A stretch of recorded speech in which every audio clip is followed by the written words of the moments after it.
Welcome to Cadet Zone in the Blue Oval, your home for Crestwood High School football. It's Friday night under the lights here at Cadet Stadium, and the Cadets are fired up to put on a show. I'm Ryan McCarville, joined with my partner in crime, Ethan Kraft, a.k.a. Crafty, and we'll bring you every hit, every touchdown, every big play this evening. Crestwood is coming off a big win last week over North Fayette Valley. Tonight they'll defend their home turf against a strong Osage Green Devils squad. Strap it in, Cadet fans. It's time for football in Cadet country.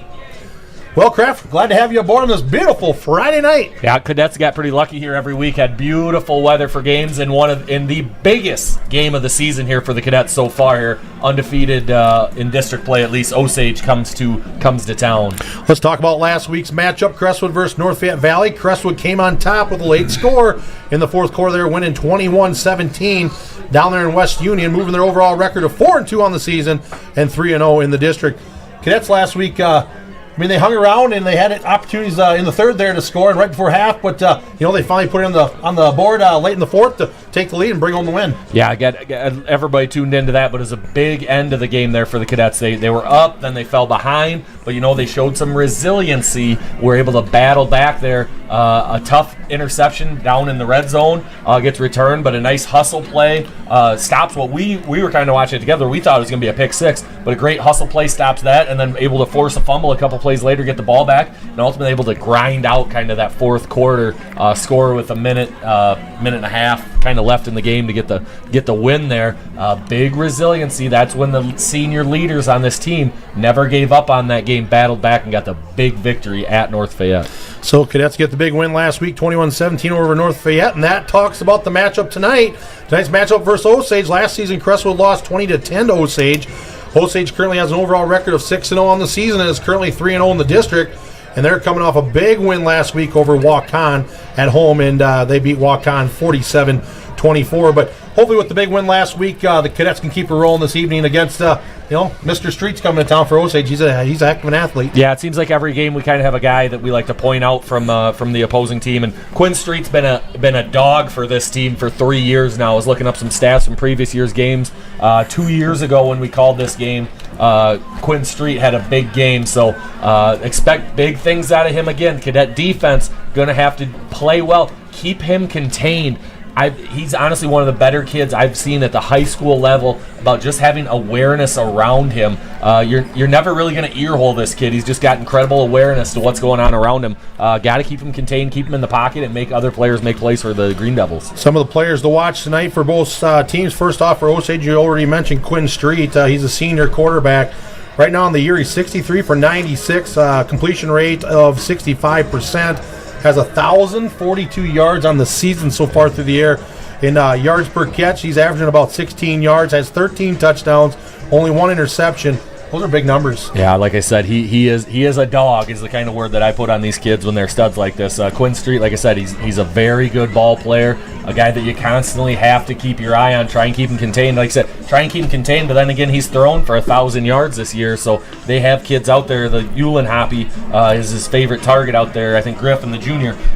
So Cadets got their workout cut out for them tonight. Going to have to sit back, get in the passing lanes, try and knock the balls down here, but also control the ball offensively, keep that Osage offense off the field. Looking at some of the top rushers this year for Osage: Gavin Mueller, Severin Dodd, Quinn Street, of course, Brock Trees, he's a senior. But Dodd has 19 carries on the season, 103 yards, 2 touchdowns. Quinn Street rushing. Let's talk about Quinn once again. 75 carries on the year, 719 yards, 13 rushing touchdowns. Brock Trees, 30 carries on the season, 117 yards, 1 touchdown on the season. And Gavin Mueller, I just noticed this just a little bit ago, but I thought I saw him in a boot across on the other side of the bench here. I don't know if he's hurt or... I guess I haven't seen that, and maybe that is why if he's missed a game or two. I didn't look up to see how many games he's played this year, I guess. And I guess I didn't either, but sorry for misrepresenting that. Yeah, if he's gonna miss this game here tonight, that's why Quinn Street's got 75 carries. Then if you're missing your lead kind of dog there, or another one of your big backs, you just got to rely on your other players that much more. So you see that Quinn Street is the offense. That's your key tonight. Stop number 4 here for the Green Devils. Now let's talk about the Cadets, Ethan. Here we go. Alex Loden, our quarterback, 48 of 92 on the season, 52% completion rate, 585 yards through the air, averaging roughly about 12 yards per catch.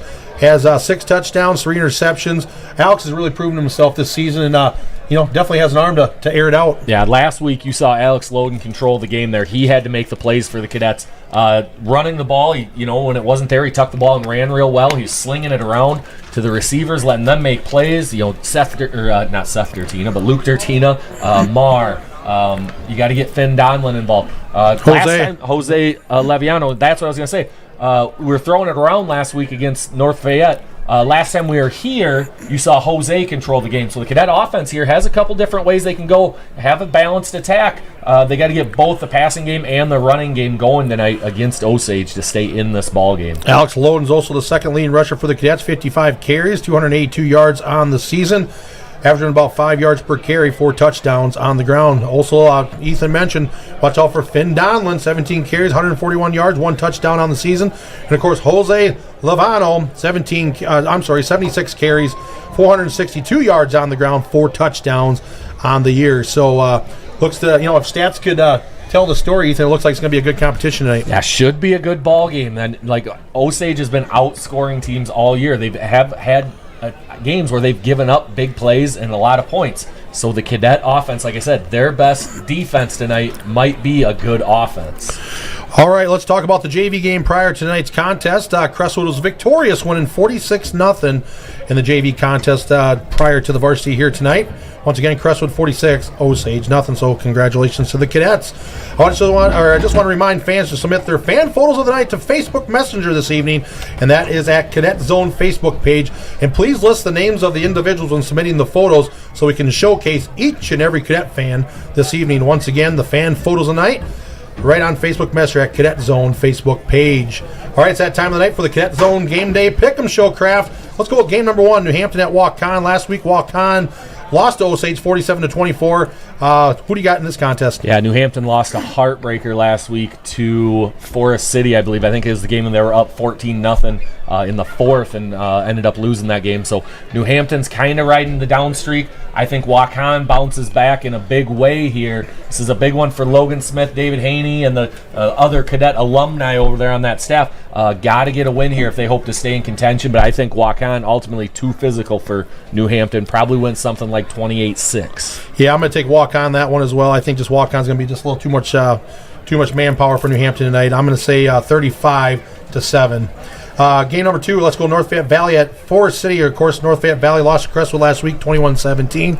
Who do you got in that contest? Yeah, talking to my guy Smiley at work today. He avoided me earlier. I said, Smiley, aren't we going to talk about this North Fayette Crestwood game? And he waited till today to come find me. But he feels good that North Fayette bounces back. He said they're struggling to pass the ball a little bit, but to pass the ball, but their running game real strong there. So I think North Fayette gets it done from what we've seen. Probably again something along the lines of 21 to maybe 12 there. Yeah, Forest City is 1-5 on the season. They're kind of on the struggle bus. I'm going to take North Fayette as well. I'm going to say 28-7 down there in Forest City. Let's go to game number 3, Mason City at Decorah. Last week, Decorah won 53-21 over Cedar Rapids, Washington. Who do you got in that contest? Yeah, Decorah had a get-right game after, I think, losing to Western Dubuque the week before. And kind of a shocker, I was looking at the power rankings earlier. Decorah's still pretty high up there. I think they were still like 8th or something in the power rankings on Bound is where I was looking. And Western Dubuque kind of around that 50th range, so just kind of surprising loss there from Decorah because I think Decorah is going to be real good and still has a real good chance to make some noise this year. And who they got this week? Mason City. Mason City. Don't know a lot about them. Give me Decorah big, probably 42-14. I'm going to take Decorah as well. I think Milburn and company down there at Decorah will get that done tonight against Mason City. I'm going to take Decorah big as well, probably 48-14. How about Tripola at Turkey Valley? Last week, Turkey Valley lost to Don Bosco 47-30. And right now they are currently on a 2-game losing streak. Who do you got in that track down there? You look at Turkey Valley's, who the last 2 teams they played, though, I think there's something like number 1 and number 8. It's been a rough streak here for Turkey Valley. Their losses are coming to good teams, and even Don Bosco, 47-30, that's like a 3-point game in most worlds, 17 in the 8-man world with how many points you can score quick there. But Turkey Valley goes back, gets right. They get the win. Yeah, it's 56-28 in that one. I'm going to take Turkey Valley Trojans as well. Let's go 47-21. All right, last but not least, this is why we're here, the main event tonight, Crestwood versus Osage. Who do you got, the Cadets or the Green Devils? If the Cadets have a chance, I know defense travels, but if you want to beat this Green Devil team, you got to score. So I think this is going to be high scoring. I think the Cadet offense finds a way to get it done. I think we're going to both be in the 30s. Give me like a 34-32 score and a lot of points scored here tonight. Let's get the Cadets the victory out here. Cadets, I think, are going to carry the momentum from last week against NFB as well, and I'm taking the Cadets in a big one. I'm going to say 42-34 and a high shootout here tonight. So here we go. We're going to see what happens here in the contest here in roughly about 7 minutes. First off, Cadet fans, don't miss a moment of the action. Stay tuned right here on Cadet Zone, your official home for Crestwood High School football. Every hit, every touchdown, every big play, we got you covered all season long. This is Cadet football. This is Cadet pride. This is Cadet Zone. We'd like to thank all of our fine sponsors who make this broadcast all possible.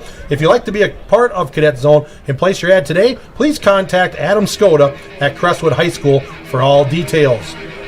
Cadet Zone would also like to give a huge shout out to the Crestwood Crestwood Cadets All Sports Booster Club for everything they do for Crestwood athletics, from supporting our athletes to donating countless hours to all of our programs throughout the school season. Your dedication does not go unnoticed. On behalf of all of Cadet Country, thank you, Booster Club. We greatly appreciate each and every one of you. With that in mind, the Crestwood Cadets All Sports Booster Club is always looking for businesses and organizations to help work concessions at upcoming volleyball, football, basketball, wrestling, and many other sporting events throughout the school year. If you'd like to get involved, please contact the Crestwood Cadets All Sports Booster Club to sign up today. And remember, once a cadet, always a cadet. Well, Kraft, the Cadets are taking the field. They're going to line up for the national anthem. They'll probably go through the starting lineups here. Why don't we take just a quick breather here? We'll take a quick break, and we'll be right back to listen to the performing of the national anthem by the Crestwood Cadet Marching Band. You're watching Crestwood Cadet Football on Cadet Zone. This live stream is brought to you by CUSB Bank, with locations in Cresco, Ridgeway, Lime Springs, Osage, Charles City, Waverly, and Shell Rock. We are proud to support Crestwood High School activities, sports, and academics. Go Cadets! Open a CUSB account in person or online at CUSB.com. CUSB Bank, member FDIC, equal housing lender.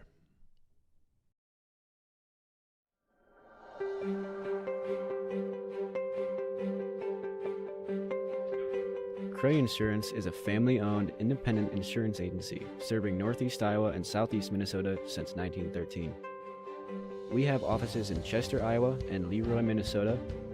We work with many different insurance providers, including Grinnell Mutual. We offer home, auto, and life insurance, business, farm, and crop insurance, and flood insurance. Contact Cray Insurance for all your insurance needs.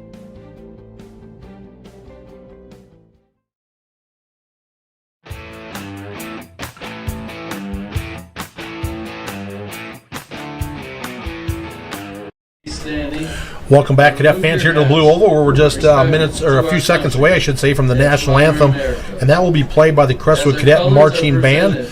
Once again, glad to have everybody aboard on this beautiful Friday night here. Crestwood Cadets will take on the Osage Green Devils, and we're going to pause right now for the playing of the national anthem by the Crestwood Cadet Marching Band. Under the leadership of Jason Love. Also, Daisy Girl Scout Troop 2855 are joining our local American Legion and VFW members. And stay risen for the national anthem being played by the Crestwood Marching Cadets, directed by Miss Tia Heim.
We want to extend a heartfelt thank you to all of those who have served our great country past and present here in the United States of America. Your courage and sacrifice are deeply appreciated and will never be forgotten. Special thank you to our hometown heroes at VFW Post 4561 and American Legion Post 135. We are grateful for your service. Also want to give a huge shout out to Scott Wiley, our amazing public address announcer. Scott brings the energy to Crestwood football, wrestling, and basketball games, and he does countless things behind the scenes to keep our programs running smoothly. Cadet Nation salutes you, Scott. Thank you for your dedication and your service. We kind of talked about it earlier, Crap, but the stats are pretty even across the board here. Obviously, Osage is 6-0 on the season coming in district play. They're 3-0. Cadets are 3-0. This game's going to kind of tell the tale. Yeah, this is a big one for conference, or for district, excuse me. Both being undefeated. Wacon's right there with one loss. North Fayette, Forest City, and New Hampton kind of down low in the standings here. It'll be a battle for that last spot, and then it'll be battle for who lines up where with positioning for the top three teams here. This should be a good game here tonight, as this district is getting to be pretty tough. Cadets challenge themselves in the non-district for games like this, to be able to bounce back, play the big teams in district, and be able to play them tough out here. So got to see if the Cadets can rise to the occasion and take down a very talented Osage team. Conference standings sit as Crestwood 3-0 in the district, 4-2 overall. Osage 3-0, 6-0 overall in the season. Waukon currently 2-1 at the third spot, 3-3 overall record. In the fourth spot, Forest City 1-2 with a 1-5 overall record. North Fayette Valley 0-3 in the district, 1-5 overall. And New Hampton rounds out the bottom six there, 0-3 on the season in the conference and 1-5 overall on the season. Tonight's captains for the Cadets are going to be Trenton Voina, Alex Berg, Mason Reagan, and Reese Allendike. The officials for tonight's game are Steve Hummel, Steve Schmidt, Mike Johnson, Jason Pilsher, and Doug Fabry. Stand up. The Osage head coach is Chris Kyle, assisted by Clay Eustace, Anthony Mason, Bradley Bremer, Isaac Bender, and Dave Brown. It's Friday night. We're in the great state of Iowa. The coaching staff for the Cadets. Head coach is Justin Denner, assisted by Colby Lefevre, Coulter Friedoff, Brent Meemer, Briar Thompson, Ryan Herod, Riley Wilson, Jason Sorensen, Keith Halverson, and Talon McConnell. The athletic trainer is Lauren Reichs. Head cheerleading coach is Callie Cunningham. Chain gang tonight will be Mark Henry, Gary Kriener, Tom Gallagher, and Jared Jules. Guard up in the press box. We'll have Scott Wiley, Rick McCarville, Phil Henry, Jay Haskovic, and Aaron Butekoffer. Well, Osage will be wearing the white jerseys trimmed out in the green. The Cadets will be in the black jerseys trimmed out in the blue. And going right to left on your TV screen, Osage will be kicking off to our Cadets. And back deep is Ben Isaacson. And who else we got back there? I'm sorry. Evan Holzer. Number 7, we got Mr. Caleb Holzer. And it's off. And Holzer's going to get about the 10-yard line. Now he's going to go to 15. Cuts back right side. 20. Is going to be brought down about the 20-yard line where it's going to be 1st and 10, Crestwood. Yeah, so the Cadet offense here gets a chance to come out early, set the tone here now in a game that we expect to be high scoring. The Cadet offense has to get off to a good start here. We'll see what kind of game this is going to be. Like I said, we've had games where we ran the ball. We've had games where we've had to throw the ball. Ideally, we'd have a good balance, but players have to come out here and make big plays if we're going to stay in this game with Osage. We know they got the high-powered offense. Here we go, 1st and 10. Ball set at the 20-yard line. And it's going to be loading out of the shotgun. Lovano right to his left. Twins left, single receiver right. Hand off to Lovano. Now he goes right side A-gap. Not much going. And it's going to be a loss of probably 2 on the play. He's going to bring up 2nd down and long right from the get-go. Yeah, not a great start there for the Cadet front moving company. That wasn't a linebacker. That wasn't anybody else getting through. That was about the 4 defensive linemen who all had their hands in the ground in the backfield here. Cadet offensive line got to fire out harder than that here. Get this drive moving. So it brings up 2nd down and 13. Ball at the 17-yard line. Once again, loading out of the shotgun. Same formation. Alex Berg at the right wing, tight end position. Now they're going to throw a quick hitch out to the right side, flat. Out to Datino. Nice little pick up there on 2nd down. Brings up 3rd down and manageable. Yeah, you see, Osage believes in their athletes out here now. When you're looking out here, they're going 1 on 1 on 1. We're running that trip set. They're having their DBs, and they're going to make the Cadets beat them one-on-one. They're going to load the box, take away the running game, and make the Cadets throw it around here. At least that's what it looks like through the first 2 plays. Luke Tratino, one of the top receivers for the Cadets, 19 catches on the season, has 5 touchdowns. Twins receivers right, single receiver left, Lovano to the right of loading in the gun. Cadets look to pass again. Nice little hitch route out to the right side flat. We're going right back to him. Luke Tratino, nice little catch. Yep. And enough for a first down. And you can that play's going to have to be there all day, and that's going to have to be a play that Loden can even check to. If he sees we're on the short side of the field and that corner is going to play 10 yards off, we got to throw the 10 or 8-yard hitch right in front of that kid every time. Make him pay and move it right down the field. Make him come up and play so we can start taking shots over the top. Cadets looking good so far. Loden's 2 for 2 on the drive. Twins receivers, now they're going to stack them at the bottom of the screen. Single receiver left. Stinger back is Berg. Now they're going to hand it off to Lovano. Once again, just pressure up the middle from that left side A gap. And lost the 2 on the play again. Yeah, that's Severin Dodd there for number 1, I believe, for the Green Devils. They're just shooting the gap. Right now, you got to get a hat on a hat and stop that kid because I think he's blowing up both of our running plays here.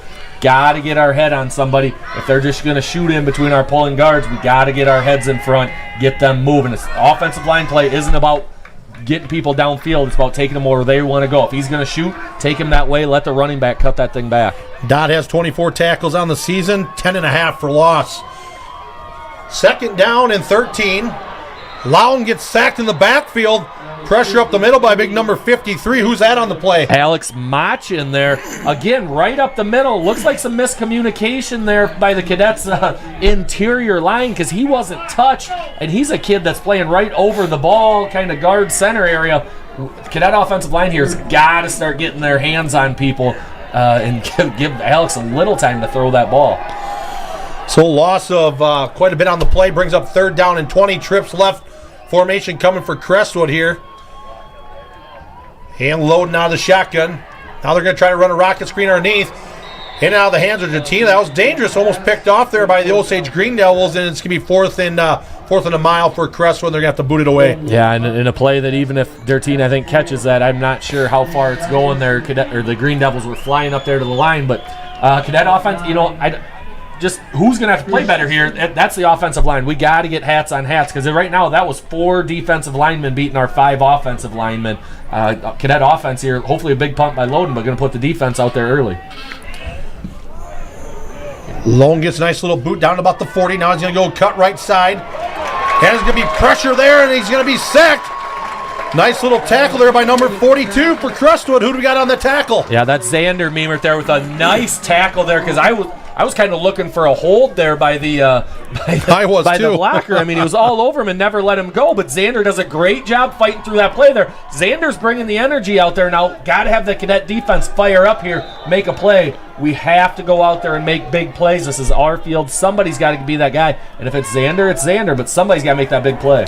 Here we go. 1st down and 10 for Osage. Empty backfield. Here we go. Street out of the shotgun. And there's going to be a false start on the play, and it's going to back them up 5 yards, bring up 1st down and 15 right from the start. You didn't see that, but Coach Denner was all over it right away. I think it was the stinger back or the wing back on the left side. I think he kind of came that shift, and then he kind of moved sideways there. Yep. And false start, 5 yards. Here we go. 1st down and 15. Ball set the 35-yard line. Empty backfield for the Osage Green Devils. Street with the little quarterback draw right from the start. Now he's going to tuck it, pick up about 6 on the play, brings up 2nd down and about 9. Yeah, and this is going to be a big game here for Trenton Voina for us, and then also Mitchell Peter, the 2 middle backers, because they're going to run that quarterback power, that quarterback draw. Those 2 guys have to fight off blocks, and they have to be the ones to stop Street. Cannot let him get out in space, or he will make you pay. Brings up 2nd down and 8. Ball set at the 42-yard line. 3 receivers set for Osage. Double twins backs in the backfield. Now they're going to hand it off. He's going to cut up to about the 42-yard line. Nice little rush there by number 1, Severin Dodd. Once again, Dodd has 2 touchdowns on the season, averaging about 5 yards per carry. Picks up a big gain right there, Kraft. Nice-looking athlete out there, Severin Dodd, 6'2", 200 pounds. Makes a nice play there in the open field, and you can see Osage going with a little tempo here. Now direct snap to Street out of the gun. Now they're going to pitch it on the option. And it's going to go right side. He's going to gain a few more and get close to the first down marker. Let's see where they mark him up at. Kind of a funny looking option there. Kind of a little option shuffle pass. Right, because I think Dodd was lined up out wide there, so just kind of making sure he's behind him there and then pitching him the ball. So it brings up second down and about 2. Ball's going to be set at the 34-yard line of Crestwood.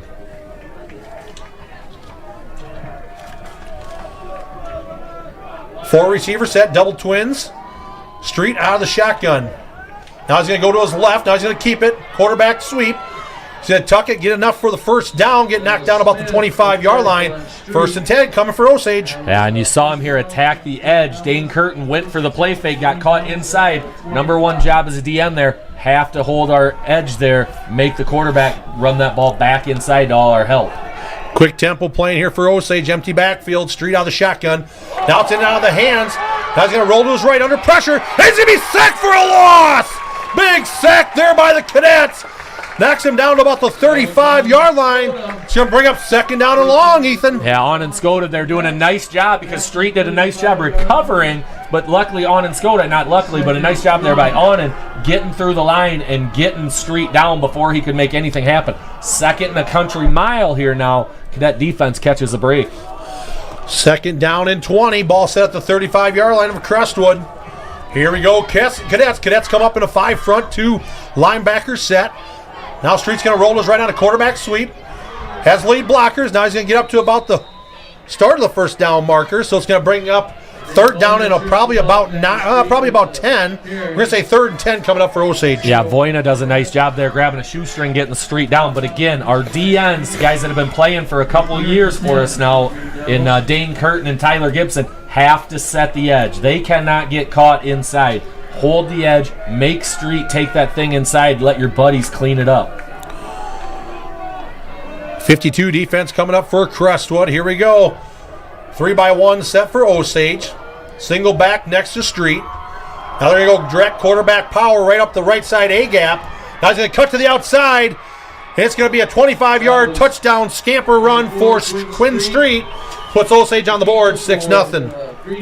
Yeah, kind of quarterback power there, something that we saw and that we used to run here when Cole Budekoffer was running it for us. So the offense is a lot like that. Gets to your athlete, especially when he's playing quarterback. You saw that guard pull, cleared the way out. Middle backers have to be there. You got to fight off blocks. You got to make the play on that one. But we said this Osage offense is high-scoring and high-powered. You just saw it there on the first drive. So Coach Denner will have to make some adjustments here now that they see this Osage team in extra point full coming. speed. Kind of a low kick, and it is no good. So extra point is no good. Score remains 6-0 in favor of Osage. Tell you what, folks, we're going to take a 1-minute break. When we come back, we'll be ready for the for the kickoff here coming up on Cadet Zone.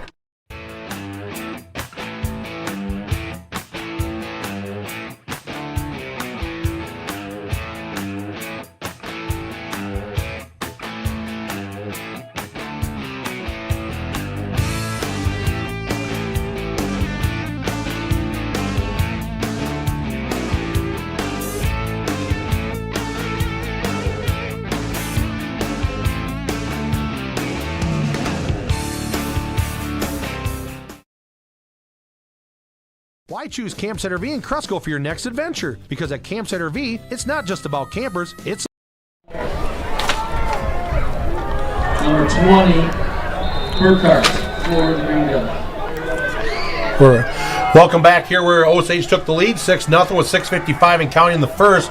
Burkhart kicks off for the Green Devils. Back deep is Isaacson. Here we go. He gets it. That kind of miscommunication between Isaacson and another Cadet player there. Ran into each other, but it's a loose ball, but we regain control. And it's going to be first and 10 from the 20-yard line. The Cadets get a break there. Yeah, Mitchell Peter going backwards there to catch a ball, which generally, as the up back, you don't do. That's got to be Ben Isaacson coming up and kind of letting him know, mind, yep. Call ball, and go get that thing. The biggest thing we got to do is keep the ball there, which we do, but just got to kind of clean it up. And against, like I said, against this it's really talented Osage team, we can't have the mental mistakes. All right, Crestwood Cadet football, here we go.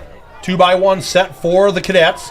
Lovano to the left of Loden. Now they're going to go direct handoff to Lovano. Lovano cuts up. Pick up about 2 or 3 on the play, brings up second down and long for Crestwood. Yeah, the thing about this right now is the Osage Green Devils are definitely shooting gaps here. So if you can get by that first level, there's going to be a little room out there to make plays. The big thing, though, we got to get hats on hats, get them out of the way so our running backs can make the play. Second down and 7. Ball set the 23-yard line. 6:23 and counting here in the first quarter. Forefront defense for Osage. Loading now the shotgun. Now he's going to roll to his left. Has a guy on the flat. Now he gets it to Marr. Nice little throw and catch for Marr. For loading to Marr, I should say. Enough for a first down. 1st and 10, Crestwood. Yeah, there we go. I'm judging this game early. Right now, we got to hit those spots. We got to let Alex make plays out there. Nice throw there. Offense is looking good here when we're kind of running these short comeback routes. So nice little throw and catch. And Loden's 3 for 3 on the night so far. Nice little pickup there of about 10 on the play. Gives enough for a Crestwood Cadet first down. Cadets come out in a 3-receiver set. So trips right. Lovano to the left of Loden, now the shotgun. Forefront defense. 2 linebackers for Osage. Lone's going to keep it. Go left side. Quarterback power. Nice little push from behind. Gets him to about the 40-yard line. Second down and 2 coming for Crestwood. Yeah, nice job there. You saw the Cadets bring 3 wideouts out wide. Osage, again, they're not going to bring more than 3 guys. They only had 3 D-backs out there on those guys. They're playing heads up. Their eyes are only on the wide receivers. Coach Denner and staff going to have to see that, try and take advantage of it, because one of their D-backs playing way far off. Sling that baby out there. We're probably going to have to see some bubble screens here if we really want to make this Osage defense play us head up or get more people out wide. 2-by-1 set coming for Crestwood. Osage looking to bring pressure off that left side edge. And they do. He's going to be sacked from behind. Nobody picks him up. Got to fan block that out and just pick him up, Kraft. Yeah, I don't know if we had the slide protection one way, but if it is, then that ball's got to come out on time. Sometimes you see sacks. As a former offensive lineman myself, I'd like to give a little credit there when I see it. If we're all sliding left and you leave that last guy on the line on your call, then that ball's got to come out on time. It goes down on the offensive line, but the quarterback has to make that read, get that ball out. 1-2, ball's got to be out if we have that guy on the end unblocked. It almost looked like he was going to spy for a while because he never really attacked. Also, nobody picked him up, and he just came off the edge. 2-by-1 set for Crestwood. Now they bring pressure off the edge. Now he's going to launch it down. Oh! It looked like Donlin kind of quit running there for a second, but if he would have made the catch, he had a big opportunity there. Yeah, Donlin and Marr both, their feet stopped. When you see that ball, you got to go catch it. You got to attack it. Don't let somebody else go make the play. Never let somebody else make the play that you can. Don't doubt if the ball's going to you. Both receivers kind of quit running there. I know it's kind of in between them, but go get that ball. Make a play, boys. First incomplete pass for Loden on the night. Brings on the punting unit. 4th down and about 4. Ball set the 38-yard line. And let's see if Loden can get a hold of one. Pressure up the middle, but he gets it away. And it's going to take a Crestwood bounce. Roll, baby, roll. And they're going to get it at about the 4-yard lines where it's going to be marked. Good hustle there by Xander Meemert.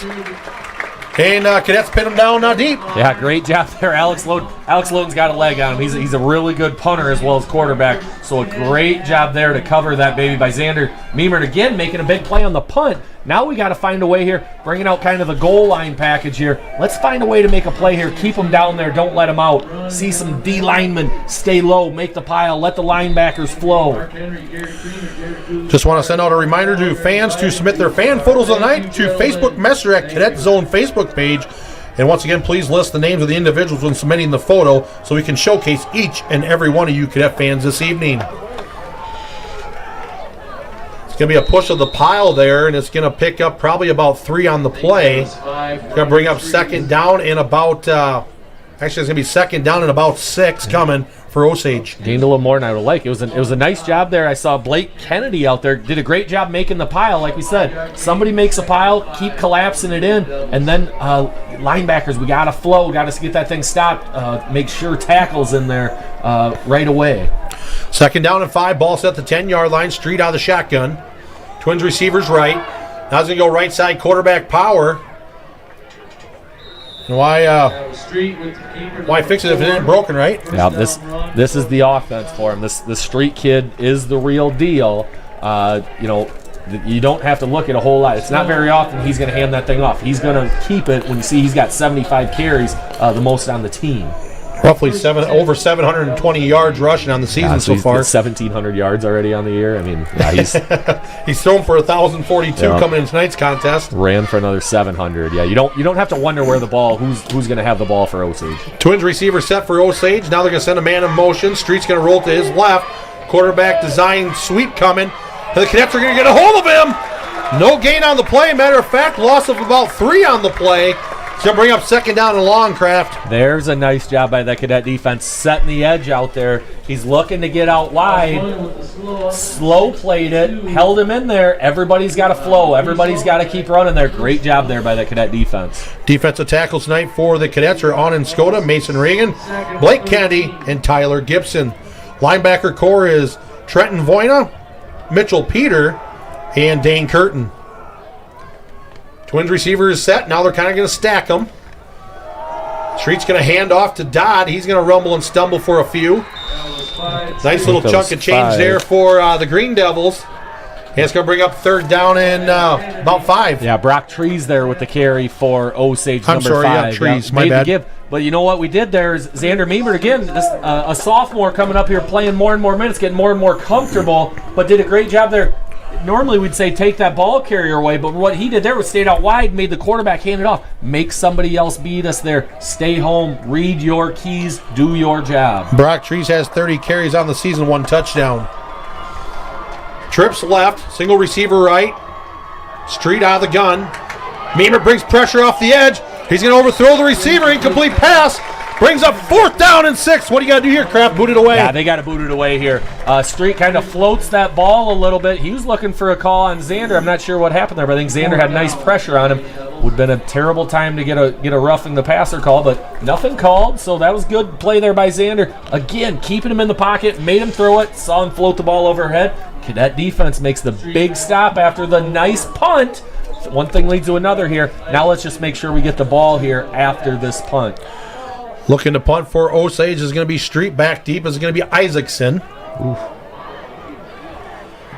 Isaacson gets a nice little boot by Street. Now it's going to be returned at the 30. 35 cuts outside. Oh, a nice little tackle there by the Green Devils. It's going to be 1st and 10 coming from the 34-yard line. 1st and 10, Crestwood. We're going to take a 30-second timeout, folks.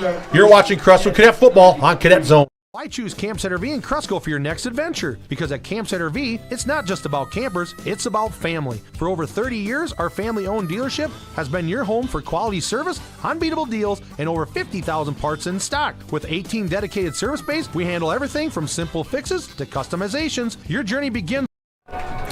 Welcome back to the Blue Oval, where it's Osage 6, Crestwood nothing, 128 and counting here in the first. Direct snap to load, now the shotgun, now he's going to lower his shoulder. That's going to be enough for a first down. Nice little hustle and run there by Alex Loden. Yeah, nice job there on that quarterback power. Hey, popular play so far in this game. Working for both teams, just letting that quarterback make the read, put his foot in the ground, and get upfield there. Nice job there by Alex. 1st and 10 coming, ball set at the 44-yard line. 1:10 and counting here in the first quarter. Once again, Osage 6, Crestwood 0. Trips left formation for Crestwood. 4 front, 2 linebackers for Osage. Lovano lowers his shoulder. Now he pops it outside. 50, 45. Way to go, Jose! Yeah, Jose there with the big stiff arm looking like Marshawn Lynch out there. Hey, good, strong run there by Jose. Great job there, Cadet lineman starting to get these Osage defenders blocked here. See a lot of these guys for Osage, hands on hips. They're going both ways. Cadet offense and defense, we do a little more switching it out. Got to play the long game here, tire them out. Now we get this drive moving. Big drive here for the Cadets. The Cadet Moving Company doing good so far. Up front, we got Reese Allendike, Mason Reagan, Grant Ludwig, Logan McCabe, and Mason Wiegert. Direct snap to Loden. Now he's going to lower the shoulder. Cuts it up. The 25-20. One guy to beat, and he's brought down about the 16-yard line. 1st and 10, Crestwood. Yeah, see, this is what we're talking about here. The Osage defensive line is shooting gaps so much that if you can bust through there, there's not a lot of people back there. Great job by the O-line here, controlling their D-line, letting Alex make the play, and then the running game here kicking in for the Cadets on this drive. So the game clock's down to 33 seconds here and counting in the first quarter. Crestwood's driving, 1st and 10, ball at the 15-yard line of Osage. Loden cuts back, lowers his shoulder down to about the 9-10-yard line. Pick up a 5 on the play, brings up 2nd down and 5. Again, just quarterback power, not a whole lot about it. But like I said, the thing I'm liking out here for the Cadets, you see that D-line for Osage. The hands are all on the hips here. We're going to end the first quarter here on that play, though. So here it is, end of the first quarter. Osage 6, Crestwood 0. We're going to take a timeout on the field. We'll be back for quarter number 2. You're watching Crestwood Cadet Football on Cadet Zone. Here at Memert Tiling, we're committed to being the very best we can be. Agricultural drainage is where it all started. Over the years, we've grown our company and now have 2 full, hardworking tile crews. The fields aren't the only place you might see us. Our projects include commercial and residential site work, as well as trucking and municipal work. We want to take this opportunity to thank our customers for their continued support and wish all Crestwood student athletes the best of luck in their upcoming seasons.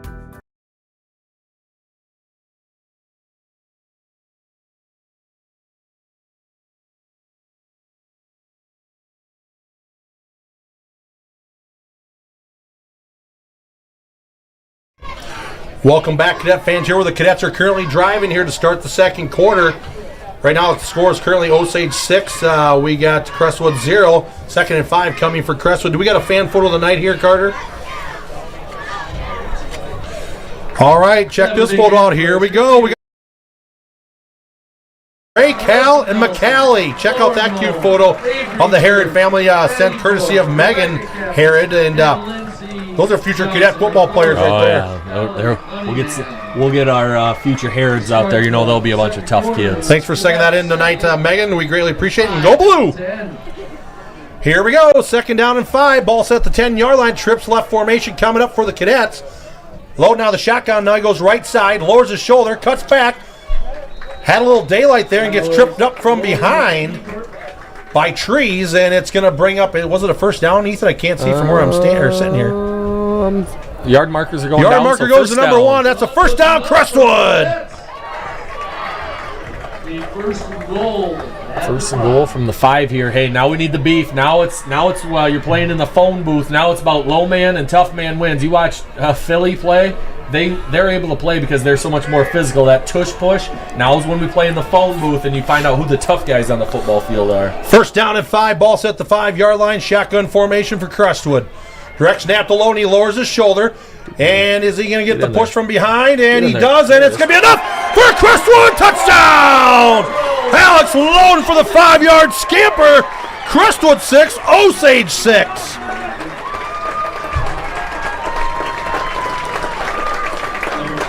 Crestwood Moving Company up front getting it done, Kraft. Yeah, nice job there. Again, that drive was all about the moving company there. I kind of called them out there on the first drive, and they respond in a big way there, control that Osage D-line. Big extra point here for Williams. I believe put this in, and the Cadets take the lead. Mitchell Williams comes in for the extra point. Ball is snapped down, and it is up. And no good. Low kick by Williams makes the score 6-6. Hey, folks, we got a ball game, 11-18 and counting here in the second quarter. Osage 6, Crestwood 6. We're going to take a 1-minute timeout. You're watching Crestwood Cadet Football on Cadet Zone. CAA Insurance has been serving Northeast Iowa and Southeast Minnesota since 1948. We take pride in offering excellent coverage, personal service, and affordable rates. We are an independent agency that works with several companies to serve all your insurance needs. Our knowledgeable team is known for their experience, integrity, and responsiveness. With our personal one-on-one service, you can make insightful decisions about your insurance needs. With offices in Cresco, Lime Springs, and Osage, you will never have to go far for a helping hand. Visit our website at www.cains.com or give us a call at 563-547-2382. Number 9. Welcome back, Cadet fans, here to Crestwood Cadet Stadium. Osage 6, Crestwood 6. And check out Ender Wilchin, dad there. So Brandon and Jamie's fine young lad there. Ender looks like he's watching Cadet Zone. And that's another future cadet football player coming up here in the future, right, Kraft? Ender Inciarte going to be a big Crestwood football player. Here we go, straight on the return. He's going to be brought down about the 30-yard line. with that big score, it's probably a confidence booster, Kraft. And, we got a little kind of a little pep on our step right now. Yeah, I got a little momentum. You can see some boys finally starting to hit here. We came out, got punched in the mouth early, and now it's all about how you respond. Everybody's got to play until they got punched in the mouth.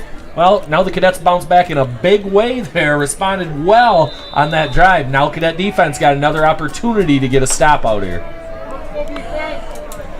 So here we go. First down and 10. Ball set at the 30-yard line. 11-10 and counting here in the second quarter.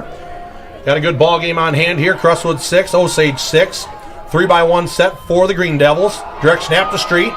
Now he's going to go wrap the right side 8 gap, and somebody got a piece of the face mask there. So let's see what that, well, it's going to be a face mask, obviously. Yeah, we saw that from up here, the face mask. We had another one on the outside here. Maybe we'll get offsetting, or maybe both of them got the face mask. 5-yarder, yeah. The ref on that side of the field saw it too, huh? Face mask. So it's going to be a face mask on the Cadets like we stated. It's going to bring up first down and 10. Ball's going to be set at the 41-yard line.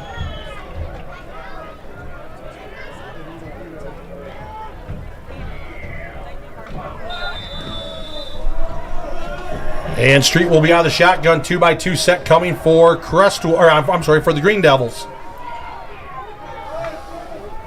Now it's going to be direct snap. Now he's going to go top or over the top. Picked off by Holzer. Holzer 35, 40, cuts the outside, 45, cuts back at about midfield. Still rumbling and stumbling. Big turnover for Crestwood. Yeah, Holzer goes and gets the ball. We got a flag out here, which I think is going to be a holding on the Cadets. Doesn't ultimately matter. It's going to be Cadet ball there. Holzer with the big play there on the ball that floated on Mr. Street. And the white hat's going to wave it off, so no penalty on the play. There we go. First and 10, that's the break the Cadets needed, baby. Big play. When you're up here, you got the tough team at home. You got to make plays like that. Great job there by Mr. Holzer. 10:38 and counting here in the second quarter. Ball's going to be set at the 44-yard line. Cadets are coming to play on this beautiful Friday night around the blue oval. Trip set for the Cadets. Mars on the middle receiver. Inside slot is Donlin, loading out the shotgun. Now he's going to take a shot on, almost picked off from the near flat there by Brock Trees. In and out of the hands, big break for the Cadets. Brings up second down and 10. Yeah, it was. I kind of thought the bubble should have been thrown there, but it might have been something fake bubble. Let's hit the slant in there. But Osage did a nice job sitting back. If that's the case, then we got to swing that bubble out there before we start trying to fake it. Give them something to bite on. Get that thing out there. Let Finn try and make a play. Defensively, that Brock Trees has a nose for the ball. He always seems to be around the ball. Here we go. Trips receivers set. Drattina at the top of your screen. Now it's going to be a high snap over the top of Loden's head. Just get rid of it. Throw it to the stands. And he's going to throw it out of bounds. Good decision there by Alex Loden. Just making sure it was past the line of scrimmage. Indeed it was. Is thrown about the 25-yard line. Yeah, Loden took a shot there late. So It'd be nice to get that shouldn't be a call. penalty, I don't think, because he is outside the tackle box as well. Yeah, no, it went right over Berg's head, to be honest, too. So I don't ultimately like this call of intentional grounding. If we're going to make the argument, Alex Berg was running out there. It wasn't that far over his head. I mean, I agree that Loden was trying to throw it away, but I don't know. Well, so with the intentional grounding call against the Cadets and the loss of down, it's going to bring up third down and a country mile coming here. Ball's going to be spotted at the 40-yard line. Not the break the Cadets needed there, but started with just the miscue on the long or overhead snap there. Yep. It's the little things that make the difference. It's the little things. All right, here we go. Third down and 26. Ball set at the 40-yard line. 10:22 and counting here in the second quarter. Lone's going to take a shot. Drattina kind of quit running. And he overthrows him just by about a yard or two. Yeah, Drattina stopped running and looked for the ball. And like you said, it's that attention to detail. Just run. Just run, because ultimately if you keep running and it even gets picked off down farther you are, like Alex Loden's got a big arm. It's a big punt. Keep running. Let Loden throw the ball to you. Don't worry about stopping. Keep running there. I would love to see the bubble get thrown here at some point, though, so Osage has to start respecting that. it was a tough spot there. You're just throwing one up, but big punt here coming from Alex Loden. Punting unit comes on for Crestwood. Loden's at the punter. Now he's going to bomb one. Nice little long high kick. Trouble receiving it. Now he gets out about the 9. And he's going to be brought down by a host of cadets. And now there's going to be a penalty on the flag. Is that a face mask? I think they're going to get a face mask there. I mean, I think that would be it. I don't think the other guy was holding. Sage Christensen there with the return. Hopefully, maybe we'll get a hold on it. And he waved it off as well. What? I don't know if he's using it for the marker or what the heck. You know what? I almost do think that was the case, that he, instead of throwing his beanbag, he threw the flag. He threw the flag. Yep. I think that's what it was. Yep, for sure. Hey, the officials did a great job so far here, so kudos to them. Yep. 1st and 10 coming for the Osage Green Devils. I was the back judge back in the day, and I know because you're trying to look for a fair catch, you're trying to look where it's spotted, it's easy to do. If you've never officiated and you've critiqued an official, feel free to volunteer, get out there and feel that pressure on you for a little bit. Here we go. The Cadets have them pinned back at the 5-yard line. 10:04 and counting in the second quarter. Street sends them in motion. Trips right formation for Osage. Now they're going to hand it off in the backfield, and that was that number 7, Devon Sod, I believe? Or Dodd, I'm sorry? Can't get a number. I think it was. I got 1 and 6 out here, so I would almost assume that's... Yeah, it was 51, Pedretti. That was number 7. Yeah, that was... I'm sorry, number 1, was it? It's hard to see from where we're at. I'm sorry. Yeah, we got it. Bad angle at this Bad angle from where we're sitting right now, but pick up roughly about 4 on the play, brings up second down to about 6. I bet it was Brock Trees. Now they send them in motion again. Fake handoff. Now they're going to go swing pass right. Out to the right side flat. Little throw and catch out to number 1, Severin Dodd. And it's going to be, I think, just short of the first down by about a half a yard. All right. 3rd down, and we're going to say 3rd and 1 coming up here for the Osage Green Devils. Yeah, big down here for the Cadet defense. I've got to make a play here. Tough one to get Osage stopped, but it's one that you got to get in there and got to make a play. So here, maybe be a little aggressive, try and shoot the gaps, try and make Osage make a mistake. So here we go, 3rd down and 1, ball at the 14-yard line. Chances are it's probably going to go to Street. Yep. And they're going to hand it off, actually, in the backfield to Brock Trees. Cadets had him wrapped up in the backfield. Peter did. And he escaped from it. And enough for a first down, brings up 1st and 10 for Osage. Don't stop your feet. Mr. Peters learning a valuable lesson on that. Got to keep running your feet there, especially you meet somebody in the hole where we got to get them a stop. Keep your feet running. Try and run through them at that point. Stop your feet. You're going to get put on your back there and just slid off. Great job hitting him in the hole, but just the details again. Tight trips right for Osage. Street's going to keep it on the quarterback keeper. Sweep right, lowers his shoulder. Picks up about roughly about 5 to 6 on the play. Brings up second down and short for Osage. Yeah, you can be sure that if Street hasn't touched the ball in about 3 plays on that, he's going to keep it and try and pull it and get around the edge there, use his athleticism. Gibson got sucked inside there again. You let Street get outside, a little bit more momentum, and things get bad. You got to keep that outside contained. Hillcrafter in the pregame, we were kind of saying that it was going to be a high-scoring affair. Well, right now it's 6-6. We got a lot of points to score in a hurry. Yeah. If the truth holds. If the truth holds. Let the defense keep playing here. All right, 2-by-1 set for Osage. Here we go. Street out of the shotgun. Now they're going to go quarterback power. Leads them up the middle. Right side A-gap. Nice little push there from the offensive line. Enough for a first down. Bring up 1st and 10 for Osage. Yeah, just straight up the middle. Nothing fancy there. Your best versus our best, and we're going to go straight ahead. Like I said, got to have somebody come up, keep making the plays, keep making the pop. You see Reese Allendike, I think, checking in here for the Cadets. I believe he's 62. 62, Reese, yeah, yep. Get a little more beef in there. Make them bounce that thing out wide. So 1st and 10, ball set at the 34-yard line of Osage. 2-by-2 set. 5-front defense. Now they're going to bring pressure. Now throw to the flat, and it's going to be in and out of the hands of the receiver. Incomplete pass brings up second down and 10. Looks like, is that Eulenhop out there? Who we haven't called his name yet tonight, the leading receiver for Osage. So doing a nice job keeping him contained so far. And with the second quarter, hasn't got into the action yet. So, like we said, make somebody else beat you there. Eulenhop hasn't been used all game, kind of cold, can't make the catch. Griffin Eulenhop has 5 touchdowns on the season, 16 catches, 288 yards. Does have a long touchdown of 76 yards. Kind of a stinger back formation for Osage. Now they're going to send him in orbit motion. Now they're going to fake it, go right side option. Street's going to keep it. He's going to lower his shoulder and get to about the 41-yard line. He's going to bring up third down in about long 3.5, we're going to call it. Yep, another big opportunity here. Because even if they gain a yard maybe, I think Osage probably goes for it. So big play here. We got to get them held at the line to even a negative play here if we hope to get a punt out of Osage. Third down and 3 coming. Ball set at the 41-yard line. Maybe look for the Cadets to bring a little pressure here on this defensive series here. Need a big third down on the black and blue. Trips receivers right, single receiver left. Street keeps it, goes right side C gap, and he's just an athlete. Yeah, he's just like I said, he's got such a nice burst on him. He has such good awareness. He can feel that hole. He can get up through right away. He didn't dance around. He knew the yardage he had to get. Shot the gap there and picked up the first down for Osage. All right, we're gonna get another play in here. First down and 10. Then we're gonna get another fan photo of the night on the air.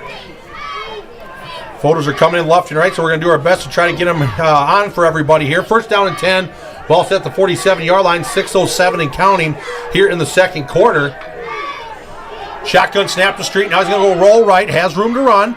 He's going to tuck it, and he's going to get down to about the 40-yard line where he's going to step out of bounds. There's going to be a penalty on the play. Let's see what the foul is. And do we got a fan photo, Carter? Talk you through the personal foul. Blindside block here on Osage. Jameson. Looks like we got Jameson Meyer here. Thank you, Orlando, for sending that in this evening. Jameson Meyer there. He's watching Cadet Zone from home. It looks like he's holding his cadet football. So it's a pretty cool picture, Jameson. Another cadet future football player right there on the air. Thank you so much, Orlando. And go blue. We got time for another one here, Carter?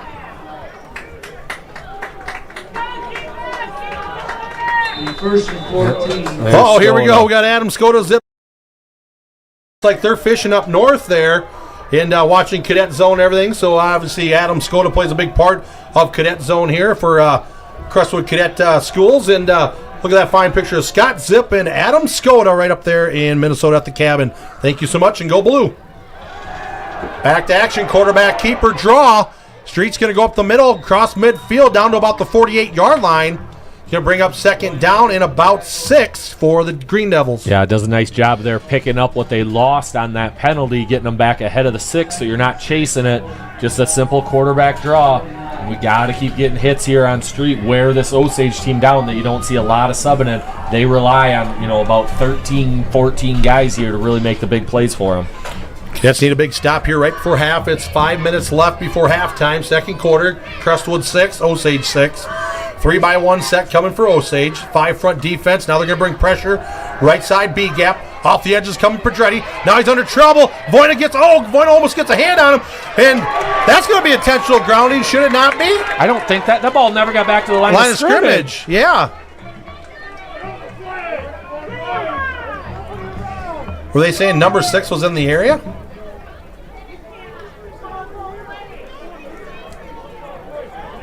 Oof. Coach Denner's questioning the call. I thought it was intentional grounding too because there wasn't really anybody in the area, and for the most part, he wasn't outside the pocket because he was on the right side. He ran back. Yes, correct. Yeah. I invite everybody to become an official and feel that pressure if you so choose. But it's not an easy job by no means. We get that. My big thing, the easy thing there, it didn't get back to the line of scrimmage. That's what I was fighting for. Yep. So third down and 6. Street's going to keep it, and the Cadets are going to bring him down from behind. And with that call, I'm thinking that Osage's thing is probably 4-down territory. I think so here, kind of at midfield. But do you really, if you get stopped here, give the Cadets the ball back at midfield with 4 minutes left? 4 minutes? I don't know if that's where you necessarily want to be either. But we'll see how much Coach Kyle for the Green Devils believes in his offense. Looks They're set up in the punt formation. Of course, watch the fake fan just yell. I was just going to say it. Don't jump. And don't jump, exactly. Sure. He's going to do the quick kick. Yep. Nope, he's going to throw it. Here we go. It's going to be a throw to the flat. Nice little throw and catch there from Quinn Street to number 9, Sage Christensen. Christensen only has 2 catches on the season, but had a big one right there on that series. I'm all for that. but I don't think that guy, when he comes in motion there, can be going forward at the snap, right? Not supposed to be. A nice play call, but I'd be one to remind us. Let's go back and watch that one, Rhino. Will do. Here we go. Trips right. Set for Osage. 4:09 and counting here in the second quarter. Pressure from behind. Now he's going to throw it out of bounds. He's going to stop the clock. Incomplete pass. Bring up second down and 10. Ball's going to be set at the 35-yard line at Crestwood. I have to look up the high school rule here. The ball has to get back to the line of scrimmage, right? Has to. Correct. Yep. Has to. I think that's all across the board. Doesn't matter if it's high school, college, It has to get back to the line of professional, scrimmage. whatever. But that's like I said. Street has, and I don't know if that punt is completely on him to make that call. It could be, because this kid is a smart football player. He might have been up there at the line on that punt and just said, hey, let's run this and get it going. Again, same thing there. They put the ball in his hands, let him make the decisions and the plays for the Osage. 4:04 in counting here in the second quarter. 3-by-1 set for Osage. Street out of the shotgun. Cadets bring pressure. Now they launch it to the left side flat. And nothing going. Pedretti with the tackle. Dane Curtin. Or Dane Curtin, I'm sorry. 88 Dane Curtin. Let's credit the right man for the right play. Dane Curtin with the big tackle for a loss. Brings up third down and a mile for Osage. Yeah, great job there by Dane Curtin. Again, whether he's supposed to be blitzing or not, sits back, does a great job making the tackle there out in space. We're doing a nice job. We're not getting upfield on Street. We're keeping him back there, making him throw the ball, which he obviously has the ability to do, but the Cadet defense playing very well right now. Good play by Dane Curtin. Here we go. 3rd and 15. Street out of the shotgun. Cadets bring pressure again. Now he's rolling to his right. Throw downfield, and it's going to be a complete pass. Oh, and he catches Trees. And he jukes out of bounds about the 10-yard line. Nice little throw and crutch from Street to Trees. It's going to be enough to move the chains, Ethan. Street to Trees. That's a hell of a connection. Just a nice play there again. We'll give credit where credit's due. The defense doesn't do a terrible job there. They keep them contained, but you give anybody that much time, and with the ability that this Osage offense has there, just found the open man eventually. Nice play there. Give credit where credit's due for Osage. All right, here we go. First and goal from the 9. Osage football. Osage 6, Crestwood 6. Single receivers both sides for Osage. Streets under center. Now they're going to go just fullback dive. Left side, nothing going. I believe it's going to bring up 2nd and 9, so no gain on the play. Yeah, you saw him go to that power, and they went to number 1, and I think Dodd's down here, but Mason Reagan did a nice job there stopping that right away, and I think this is Dodd down here on the field for Osage. I think he might have knocked the wind out of him. Yeah, he kind of took a little swing there. And yeah, he took a pretty good shot. Tell you what, folks, we're just going to take a 1-minute timeout. We'll be right back. You're watching Crestwood Cadet Football. Cresco Bank and Trust is proud to support area youth in Howard Winship Community School. As a locally owned and managed bank, we are responsive to your needs and eager to exceed your expectations. We thrive on building lasting relationships and helping make dreams come true. We care about our community and give back each year to organizations that help our area thrive. Dreaming of a new house? Saving for college? Growing your business? Get your money questions answered at Cresco Bank and Trust. Visit www.cresco.bank or call us at 563-547-2244 for more information. Go Cadets! Welcome back, Cadet fans, to the Blue Oval. Here we go, 3-by-1 set, 2:52 and counting. Street's going to keep it out of the shotgun, roll side or right side. And there's going to be laundry on the field. I believe it's going to be a hold that's going to be coming back. Let's see what the whitehead says. Holding, Osage, 10-yard penalty. Caught a break there, but probably why they also got in the end zone there. I think number 60 for Osage got called for the hold there. Mason Reagan kind of shoots the gap and makes a play there. Not the play we'd like to see. Ultimately, we'd like to see stop the run, but Osage will get moved back here in second goal. So big break for the Cadets. Brings up second down in about 19 for the Green Devils. 2:48 and counting here in the second quarter.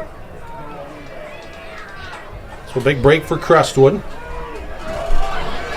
Great crowd on hand tonight, Kraft. Beautiful Friday night of football. Nothing gets better than this. Yeah, it's hard to complain with. Like I said, sometimes I feel pretty good sitting up here in the booth, but on a night like tonight, we could be sitting anywhere out here, and it'd be just awesome. Put us on a lifetime table on the Blue Oval. We're ready to go, right? Here we go. 2-by-1 set. Split back for the Green Devils. Now they're going to split them out. 2-by-2 set coming. 5 defensive linemen. Now they're going to bring a linebacker up the middle. Peters comes right side A-gap. Pressure from behind on Street. He's going to have to throw across his body. And it's going to be thrown out in the flat. Nobody home. Brings up 3rd down and 18 for the Green Devils. Yeah, big job. Big stop there by the Cadet defense, because don't give them anything. They get 6-8 yards there. Now it's a little more manageable. 3rd and 18. Now we sit back, make the tackle in front of you, right? Don't let them get close to this. So if they go for it, which I think they will after seeing their PAT attempt, they just probably a PAT kicker, but that's about it. But just keep them in front of you here. Keep them out of the end zone. Keep them away from, inside the 5-10 yard line. Here we go. 3rd down and 18 coming for the Green Devils. Orbit motion behind. Street looks, pump fakes left. Pressure from behind. Picked off! Mason Reagan, the 40, 50. He's going to take it home, baby. 30, 25, 20. Oh, my goodness. Touchdown! Touchdown, Mason Reagan! Go baby! Holy cow! Rumble, stumble, and bumble! That's a big one, baby. A play that will go down to probably be used one day in for the trivia! Mason Reagan takes it to the house. Again, hey, great job there. I think Xander Meemert again forces the pressure. Street tries to make a play, can't throw it away. Mason Reagan with the big interception. First time in our cadet zone career that I have to write on the stat sheet. A defensive lineman, 82 yards, take it to the house. Go get it. What a play by Mason Reagan. My heart's pounding on my chest. We're going to take a 1-minute timeout so I don't have a heart attack. We'll be right back. You're watching Crestwood Cadet Football on Cadets. Regional Health Services of Howard County provide the health care and quality you need. Our welcoming and expert staff make you feel at home. One of the only hospitals with world-class cancer care. Come see us with locations in Elma, Lime Springs, and Cresco.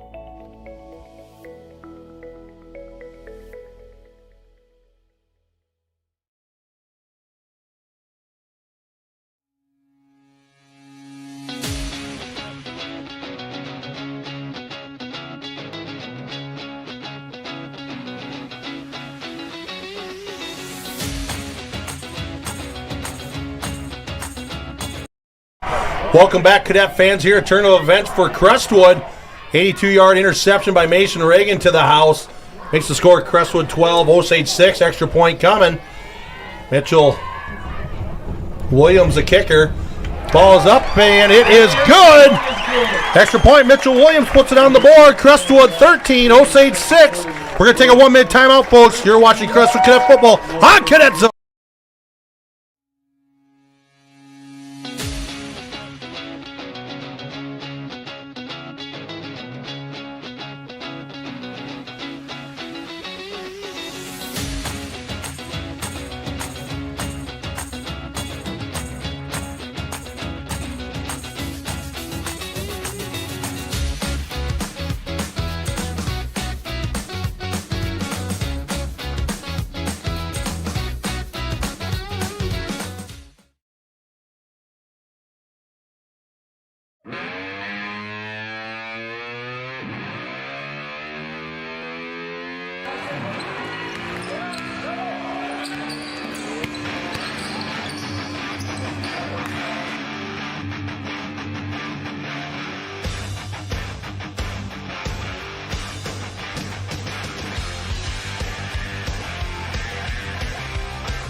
Welcome back, Cadet fans, here to the Blue Oval, where it's a turn of events. Crestwood looked like they're in trouble right before halftime. Osage was driving, but guess what? Mason Reagan steps up to the plate with an 82-yard touchdown interception. Rumbled and stumbled for 82 yards and took it to the house. Extra point was good by Williams.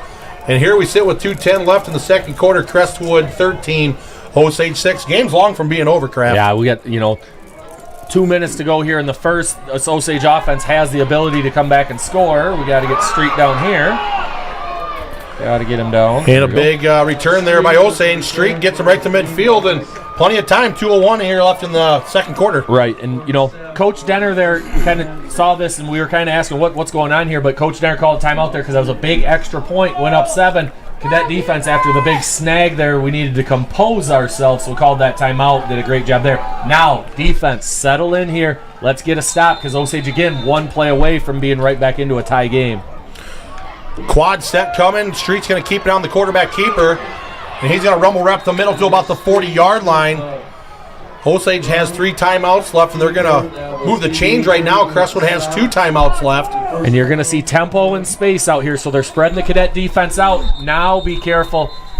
Cadet defense going to call a timeout, get set. Probably a good idea because all they're looking to do here is they're going to spread the Cadet defense out, put 5 receivers out wide, and then probably run Street right up the middle again because now it's basically 5-on-5 with depending on how you line up there. Somebody's got to spy the quarterback. Hey, can we get some Cadet fan photos of the night on here, Carter? Let's see here. Let's bear with us for a second. Try to load the screen here and see who we got on board. And let's see here. Who do we got here, Kraft? This is Avery Johnston, big Cadet fan watching the Cadets here. And as the Cadets have the lead over the 2nd or 6th ranked Osage Green Devils, we'll be playing her dad Sunday in Calmer. So we know Jay can't putt, but I think he's practicing at home right now. Uh-oh. You got a little grief with Jay, do you? Yeah, we'll see him in Calmer at the Chili Dipper on Sunday. There we go. Hey, Jay, thanks so much for submitting the fan photo tonight right here on Cadet Zone. Here we go. Quad receiver set. Single receiver left. Probably look for Street to handle it here. Now they're going to go on the shotgun. They're going to probably take a shot downfield. Fade ball coming. Over the top. Just too hot to handle. Oh, no. Oh! And Isaacson gets called with pass interference. I don't think he touched him, did he? He hacked the hands, but again, if the back judge didn't call that right there, I guess maybe Ben had a hand holding the backside of him, but it looked like he was running stride for stride with them. Regardless, it's not a touchdown, but still 149 in counting here in the second quarter. Calls made and play will go on. So here we go. First down and 10. Ball's going to be set at the 27-yard line of Crestwood. Same set for Osage. They're going to go with that 4x1 set. Street out of the backfield. Lone Ranger in the shotgun. Now they're going to go quarterback power. He's going to lower his shoulder and pick up roughly about 2 on the play. Brings up second down and about 8. 142 in counting in the second. Yep, clock run here. Clock can be our friend as Osage gets lined up. They're going to run tempo. They have that ability. Cadets got to match up kind of one-on-one here and be able to take who they have. Empty set for Street. Now he's going to roll right side, kind of looking for that option play. He's going to lower his shoulder. He's going to be short. I don't know, it's going to be close to a first down. I think he's going to be just a touch short. Let's see where they mark him. I don't know why we're stopping the clock, though, if we're short. Oh, they're short. You can.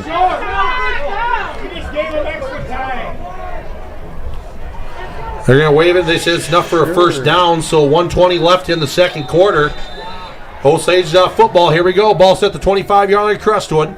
5-front defense for Crestwood. Street's going to keep it. Now he's going to go right side. Edge is protected.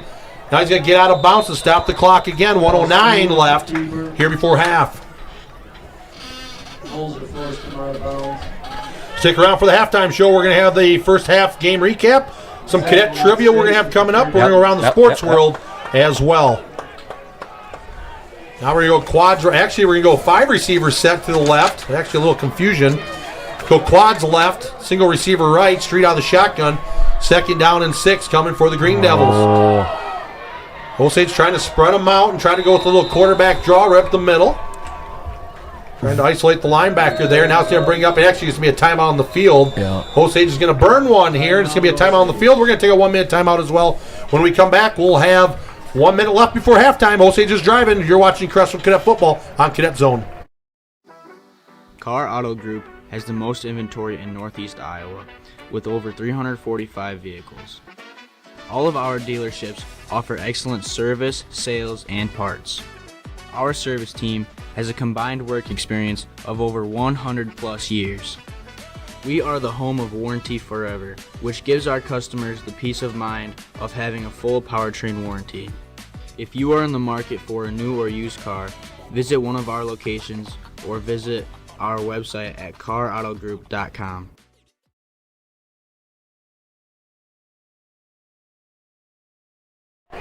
Welcome back to the Blue Oval. We're going to go to a fan photo. Addie Rice and Cameron Kuhn sending in this picture from the stands tonight. Thank you, girls, so much, and go Blue. Back to action, 3rd and 1. Here we go. Ball set at the 8-yard line. Shotgun snap. Now they're going to hand it off to Brock Trees. Osage is going to try to get a push from behind. And they got enough for a first down, so it's going to be 1st and goal. Ball's going to be set about the 4-yard line. 55 seconds and counting here in the second quarter. Crestwood 13, Osage 6. Osage is driving. Stay there, Voyna. Stay there. And it's going to be a quad set. And they're going to go right back to Street. You know they're going to go right with the power runner. And Street's going to go in for the 4-yard touchdown scamper. And it makes the score Osage 12, Crestwood 13. Extra point pending. Yeah, just, what you saw Osage do there is they put 5 wide receivers out there. They make you cover them, and then they run the ball Street. They give him space. The kid's good enough. He's an athlete enough. He can make people miss. Nice job there by Street, just hitting the edge there hard, especially when it's basically 5-on-5 there in the middle. Just athletes making plays. Extra point coming for Osage. The snap, the hold, the kick, and it is up, and it is good. So 13 all with 44 seconds left here before halftime. We're going to take a 1-minute timeout. We'll be right back. You're watching Crestwood Cadet Football on Cadet Zone. When winter hits hard, you need more than just a shovel. You need a team you can count on. At Courtney Outdoors Innovations, we clear the way from driveways and sidewalks to parking lots and industrial sites. Our fleet of trucks and equipment handles snow of any size, so you can keep moving no matter the storm. Fast, reliable, local, that's Courtney Outdoors Innovations, serving the Cresco and the surrounding area.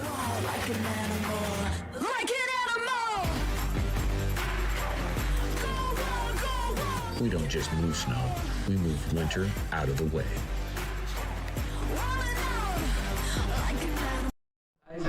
Welcome back, Cadet fans, here to Crestwood Cadet Stadium. We got a burner. Cadets 13, Osage 13, 44 seconds left before halftime. Both teams Crestwood has 1 timeout. Osage has 2 timeouts left. Squib kick coming. And it's going to be returned there about the 30-yard line. It's going to get up to about close to the 35-yard line. Going to be 1st and 10 for Crestwood. What do you think, Rhino? What do you do here? You're the OC once. You trying to make something happen here, or are we getting into halftime? I'd take 1 shot, and then if it doesn't hit, I'd go conservative and try to get to half. At the 33-yard line. Got 1 timeout left, 40 seconds left. Obviously, the ball stops on a first down or out of bounds. Yeah. I'd really like to see Finn coming this way on a jet sweep just to see if we can get him some speed and see what happens here. And after that, we base it off that. Trips receivers right. Loading out of the shotgun. Now he's going to cut up the middle. Gets to about the 40. He close to a first down. He's going to bring up. Let's see if they move the chains or not. Actually, they stopped playing. They said move the chains, so it's going to be enough for a first down. So that only took 6 seconds off the clock. Cadets have 1 timeout left, and they're going to burn it right now. Let's go to a fan photo of the night here, Carter. Let's see if we can get a few in. Can we go to, let's see, who do we got next? Looks like it's Shelton. She says, hi there. I thought I'd like to share the boys hanging out on the patio watching Cadet Zone. We got Alex Remford, Dylan Shelton, and Ryan Wilson. They say thanks and go Cadets. Some former alumni football players, great players back in the day, and we greatly appreciate you sending that in, Melissa. And looking good, guys. Thank you so much, and go Blue. Yeah, and we'll take you back to the old trivia question from, I believe, there's been some big games between Osage and Crestwood, including the 97 game we did when Dylan, we had that as a trivia question when Mike Shelton made the play at the goal line. Dylan's dad made the tackle at the goal line. That one came up today as in my research. Cadets won 14-13 in 1997. Can we get another one in, too, as well?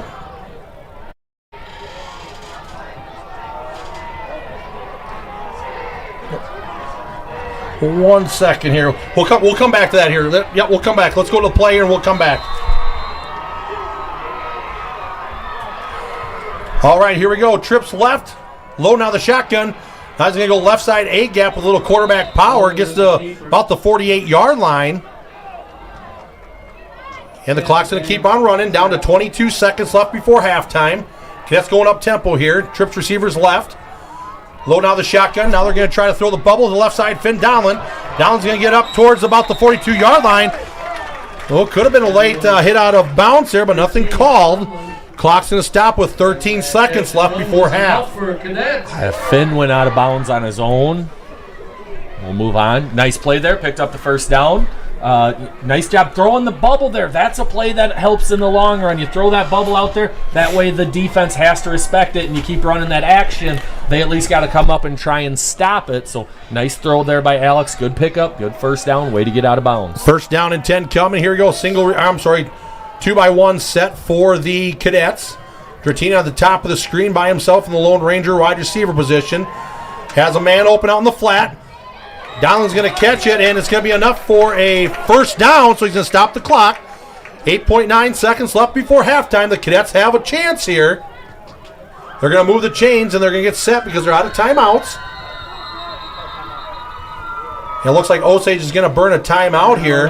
Hey, let's go back to that fan photo of the night of Megan Spear and her husband.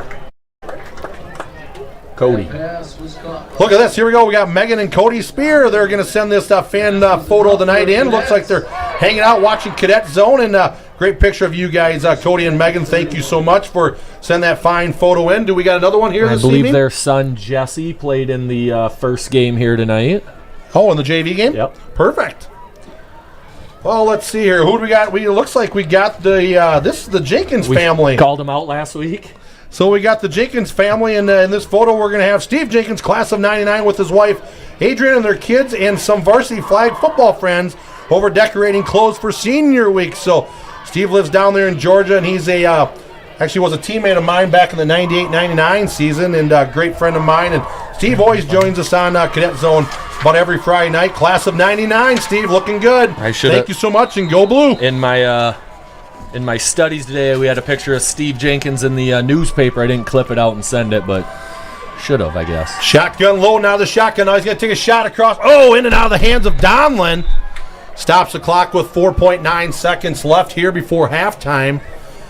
Ball's going to be at the 31-yard line. I think you take a shot to the end zone here and just... Yeah, throwing up DeMar to me at this point. But a nice job there. Finn, if he could have just ran through that ball a little bit more, caught it, because that defender had his feet stopped. Finn could have definitely pushed that thing outside, possibly picked up a few more yards, and possibly made something happen there with his speed. But ultimately, not a bad thing here. If we go into halftime tied, that's not a bad thing. It's not a bad thing. Just don't want a critical error here with 4 seconds left before half. Probably the final play of the half. Here we go. Ball set at the 31-yard line. Load now the shotgun. Osage is going to bring heat. Lone's going to go to his right. Now he's going to launch it out to the right side flat. And it's going to be kind of a little shake and bake and nothing going. And that's the halftime score. Osage 13, Crestwood 13. It's a ball game here.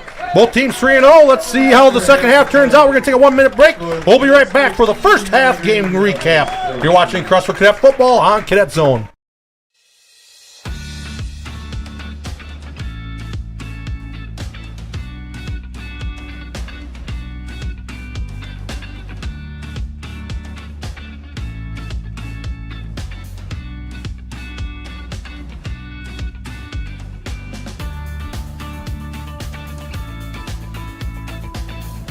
Hey guys, welcome to Crestwood's Early Childhood Center.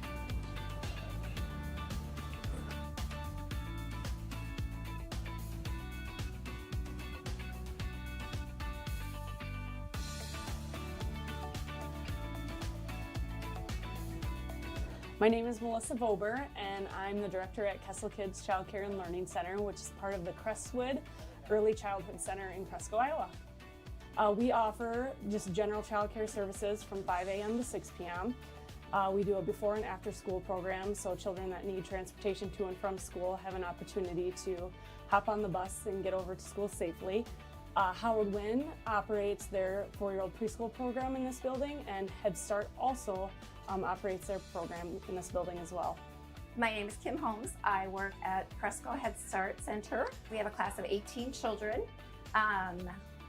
good mix of boys and girls, 3 to 5-year-olds. They learn through play.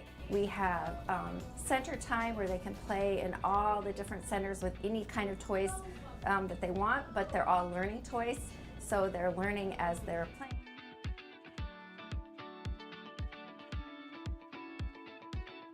My name is Sally Teescutter, and I am a preschool teacher at the Crestwood Preschool. I'd say the enthusiasm of the preschoolers is probably my favorite thing. You know, they just are so excited about everything they're learning about, and which just brings the enthusiasm to me as a teacher too. I think that my favorite part about working in the Early Childhood Center is generally the individuals that choose to work here are not doing it for great accolades or a paycheck. They're truly doing it because they want to be here. You surround yourself with a lot of selfless people every day, and those are just my kind of people, the people that are here for the greater good. My name is Megan Merkel, and I am a preschool early childhood special ed teacher. I like using my creativity to plan a variety of learning activities and then getting to see how all the kids play and interact both with activities and then with each other. I think a great reason to bring your kids here is it presents an opportunity to connect. I think connection's so important this day and age with the increase in technology and just the busyness of society in general. You get to connect with children your age, you get to connect with adults, adults get to connect with other adults. It's just a great opportunity to connect, and that's what all humans.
Set sail to Shadow Cove!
Be quiet, the lot of you. There's the siren song. I wonder what still walks her decks.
the band boosters, parents, and administration for their support of the band program here at Crestwood High School. On September 27th, the band received first place in Class 2A at the Limar Marching Band Festival and first place in the Class 2A at the Marion Marching Band Invitational. And Captain Awards for Best Wins, Best Drum Majors, and Best Guard. We wish them the best of luck as they perform at the IHSMA State Marching Band Festival in Dubuque. Put your hands together one more time for your Crestwood Marching Cadets.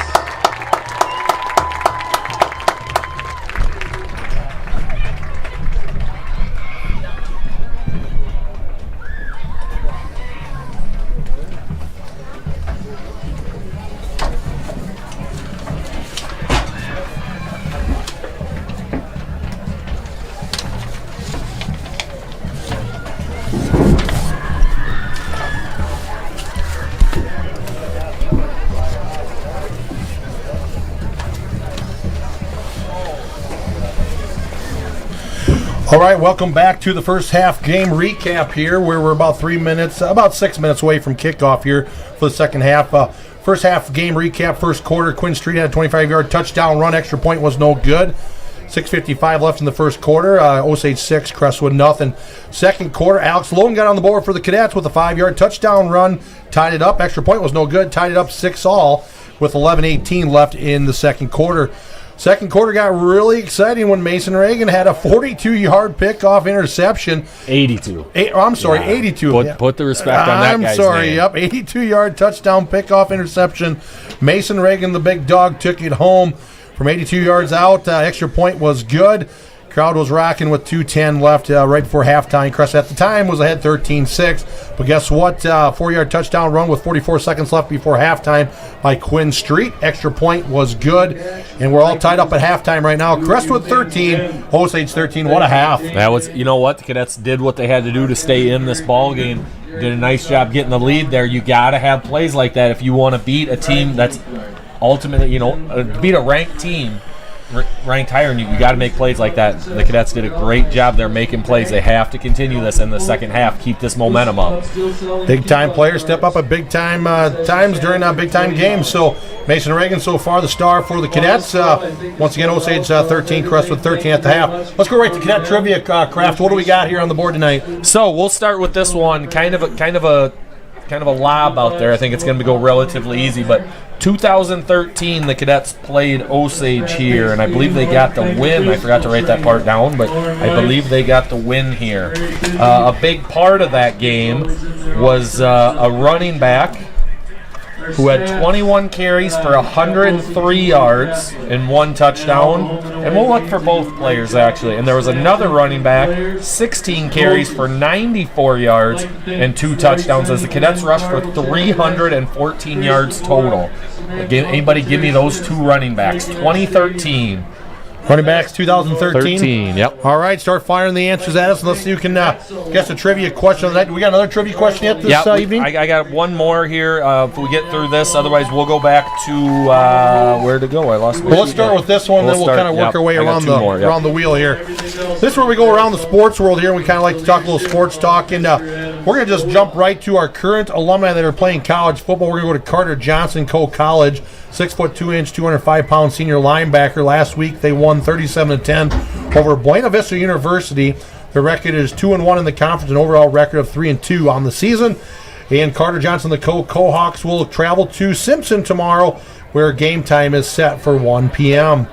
All right, we're going to go down to Wartburg College. Aiden Skoda and Topher Biak. Aiden Skoda, 5'8", 180-pound freshman running back.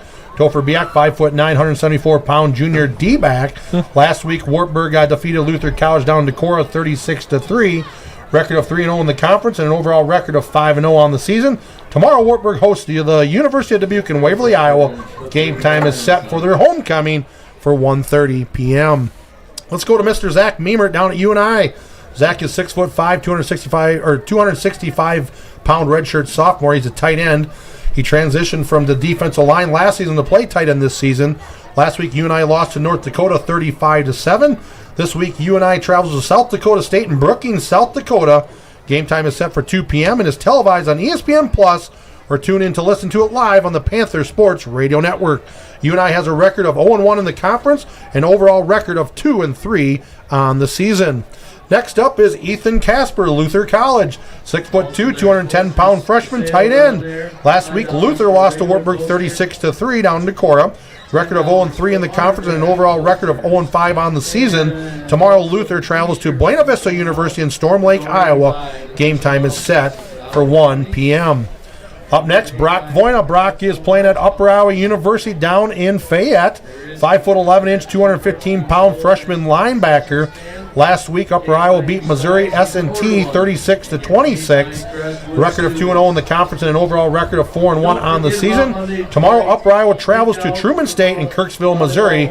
Game time is set for 11 a.m. And I believe I saw Brock Voina got, I believe, Defensive Scout Player of the Week down at Upper Iowa. So congratulations to Brock Voina on that great award. Next up is Braden Thompson, Iowa Central Community College. Braden Thompson is 5'9", 189-pound freshman linebacker. Last week, Iowa Central beat Dodge City Community College 49-0. Iowa Central overall record is 3-2 on the season and 0-1 in the conference. Tomorrow, Iowa Central travels to College of DuPage in Glen Ellen, Illinois. Game time is set for 1 p.m. kickoff. It's always fun to kind of follow our former alums and their college journeys, and so far all of them are out to a great season. Yep, everybody talked to Maynard, talked about how Thompson's enjoying it down there, says he loves it. It's a good time down there. He's not necessarily seeing the field right now, but being a part of that, he said, is pretty cool and pretty special. So all those kids having a good time down there. Wartburg, of course, versus Luther last week. In the last matchup of that is Luther's going to a new conference next year, so the long-standing rivalry of the Knights and the Norse will officially no longer be played every year. And that's starting next season? Yep, next year, I believe. Next year? Well, I'm glad to have everybody aboard with us tonight on Cadet Zone. Broadcasting from the air chair is Ethan Kraft and myself, Ryan McCarville, with the call. And we got fan photos of the night just galore, just coming in left and right here. So we're going to do everything in our power to try to get them all on here. Just be patient with us, and we're going to get you on. Just be patient with us. I don't know if you got any answers yet, but I got one for trivia from Alexis Martinek, who's asked if it was Matt Cuvalier, and Matt Cuvalier is one of the running backs. He had the 103 yards, I believe, so Matt Cuvalier. Colton Wiley said Matt Cuvalier or Cody Sindelar? Not Cody Sindelar. Oh! It's an onside kick! Oh!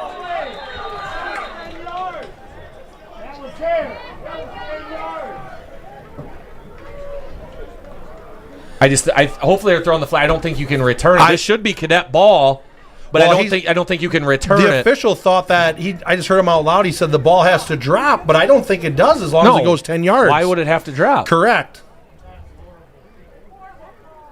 It definitely went 10 yards. It definitely went 10 yards. I don't think you can return it.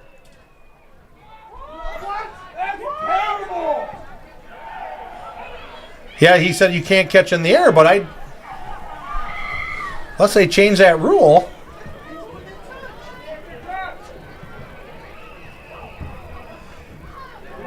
But it bounced off the ground to originally start, did it not? The beautiful thing about being up here,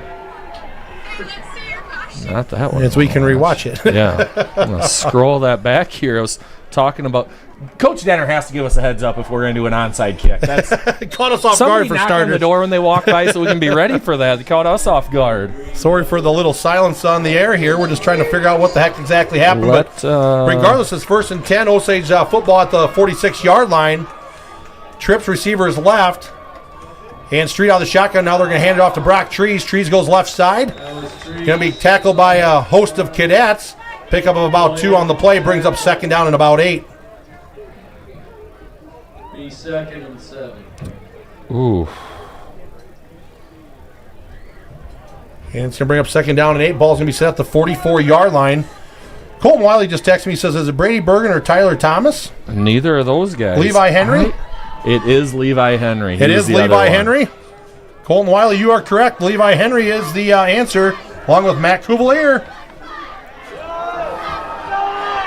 And Street's going to go right side on the sweep. Brought down by a host of Cadets. Loss of about a half a yard on the play. Brings up 3rd down and 8. Karen Lefevre says, was it John Haney?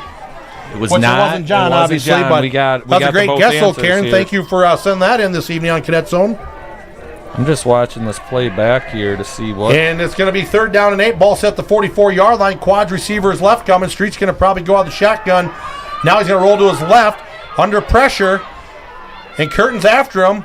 Now he goes in front of the yard marker, and he's going to be knocked out of bounds. And it's going to bring up 4th down and 10. I think Osage has to punt it away here, Ethan. I'm going to be honest with you, Ryan. I haven't even paid attention yet. I'm rolling this replay back. Kraft's on the Cadet Zone, rolling back the replay, seeing what happened on that onside kick. So it's going to bring up 4th down and 10. Ball set at the 46-yard line. 10:45 and counting here in the 3rd quarter. It looks like Osage is going to elect to go for it here. Trips right, single receiver left. 5 front, now they're going to bring up Voigt up the middle linebacker spot. Now he's going to roll to his right. Incomplete pass. Turnover on downs. 1st and 10, Crestwood. And I've lost Kraft for the time being. He's looking up the rules on the High School Athletic Association website, aren't you? I got Steve Lichtag sent it to me here, so I'm reading it.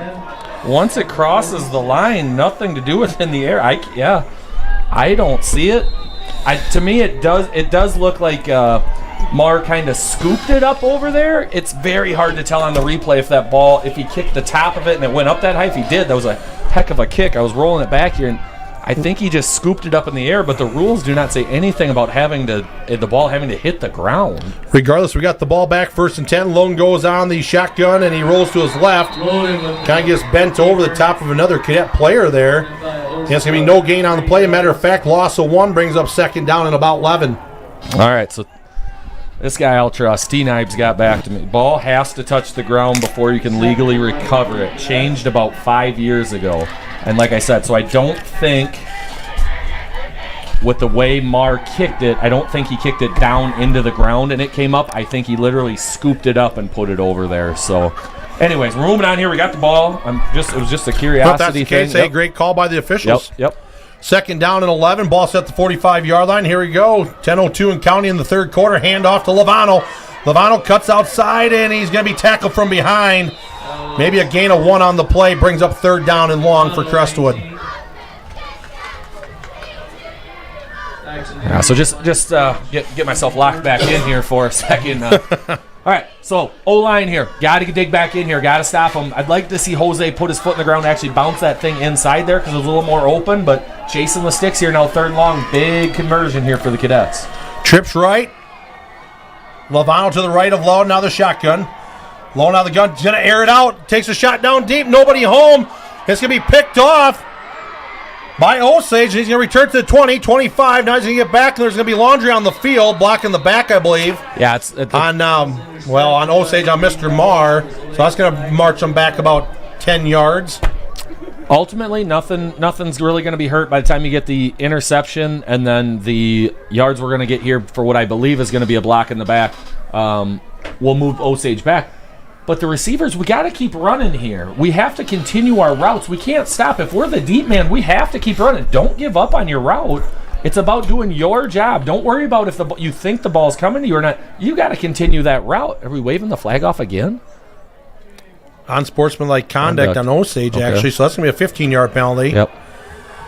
But going back to that play, though, Ethan, I mean, Loudon has the arm. Yeah, he's got a huge arm. I think what happens there about the 25-yard line, 20-yard line roughly, is just down they kind of pumped the brakes and just kind of stopped on the route and, of course, got overthrown then at that case. Yep, and, I mean, Osage had his eyes on the ball. We got to get our head turned and find the football so that we can keep running. It's not often you're going to play with a high school quarterback with an arm that like Alex Loudon has. The guy can sling it. So these guys on the deep routes, we got to keep running on them and give ourselves a chance. And as a receiver, if you know you're outmatched and you can't make the catch, then you become a defensive player at that time and just try to knock it down. Absolutely. Well, regardless, this interception by Osage on sportsmanlike conduct marches them back 15 yards. Ball set at the 17-yard line. 1st and 10 coming for the Green Devils. Trips left. Now they're going to send him in orbit motion behind Street. Now they're going to bring him right back. Now they're probably going to go a little quick hitter to the left side flat. Toss it out to the left side flat to number 1. And that was Severin Dodd on the catch. Number 1 with the catch. And pickup of about 6 on the play, or 7 on the play, brings up second down. Actually, 8 on the play, brings up second down in about 2. My guy Smiley's updating me here on North Fayette. It was 27-0. North Fayette was over Forest City at the end of the third. Does it say any other updates by chance? That's about the scores? only one I can look at. I can look for more here in a second, but I know that was a big one as North Fayette tried to lock themselves kind of into that 4th spot in the district. 35-7 North Fayette Valley final score. Second down and short coming up. Now the Cadets blitz, left side A-gap, and they're going to knock Street down for a loss. And it's going to bring up third down and actually 1. Yep. Third down and 1 coming for Osage. So big defensive stand there for Crestwood. So another big play here. Again, we gotta hold the Cadets, gotta hold the Green Devils to no yards to a negative play here if we ultimately want to force a punt, because Osage's offense, they believe in it enough. They'll keep going for it here if we don't kind of move them back. All right, here we go. Double twins. And they're going to stack them. Here we go. Now it's going to be a handoff to Dodd, or Trees probably. And he's going to be... That's 4th down. He fell. Oh! They gave him a great spot, and they're going to move the chains. Because here's the thing. He fell and then fell forward. His knee hit. I thought that would have been a 4th down for sure. Awful close. Right. But the Cadet defense, like I said, big stop there, but short yardage. But got to kind of shoot the gap there and hope to bounce them backwards. All right, coming up is first down and 10 for Osage. 8:08 and counting here in the third quarter. Got a great ball game on hand. Osage 13, Crestwood 13. Street out of the shotgun, 3-by-1 set coming for Osage. Fake the jet sweep. Street keeps it, goes left side. Lowers the shoulder, picks up about 4 on the play. Going to bring up second down and about 6. Yeah, what I'm actually really happy with seeing this Cadet defense do right now. Everybody's running to the football. You saw the tackle there, picked up 4 or 5 yards, but there was 6 Cadets on that pile there. Everybody's flowing to the football. They see Street's got it. It takes everybody here. It takes the whole team to get him down here. So we're really flowing to the football well here. Bring up second down in about 5. Ball set the 33-yard line. Street's going to keep it again. Go right side. Now a little spin move about the 45. Gets knocked down about the 49-yard line. Let's see where they mark him, about the 48-yard line. And it's going to bring up first down and 10 for the Green Devils. Yeah, Street just makes a play there. You stop your feet. He keeps his moving. He knows where he's going. Cadet defense kind of tackling air there. We can't be diving at legs. Got to find a way to wrap up and make a play when you see an athlete like that in space.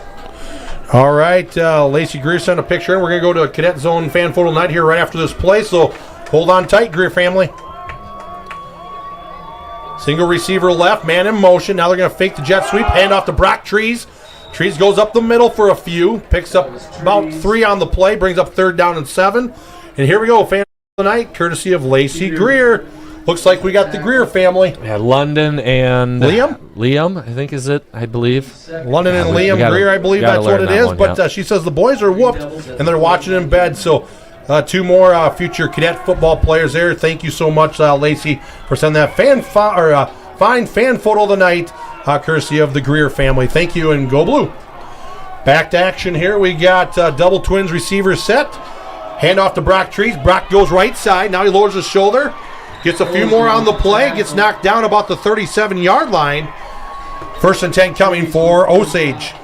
Yeah, just this Osage offense, something that we've come out to expect, kind of expected them to come out throwing it. They're running the ball really well tonight. Uhlenhop hasn't been a big part of the game so far, so look for him to be a little bit more involved here in the second half. But right now, Osage just running the ball, and especially with Streeter being their leading runner, you're kind of seeing why here. He likes to have the ball in his hands. Same set for the Green Devils. Ball set the 37-yard line. First and 10. Handoff to Brock Trees. Nothing going. No gain on the play. Brings up second down and 10. Yeah, you see the Cadet defense rotating D tackles in there. You saw Reese just come in. Reese Allendike with the big play there, shooting the gap and going and making the tackle in the backfield. Cadet fans, don't miss a moment of the action. Stay tuned right here on Cadet Zone, your official home for Crestwood High School football. Every hit, every touchdown, every big play, we got you covered all season long. This is Cadet football. This is Cadet Pride. This is Cadet Zone.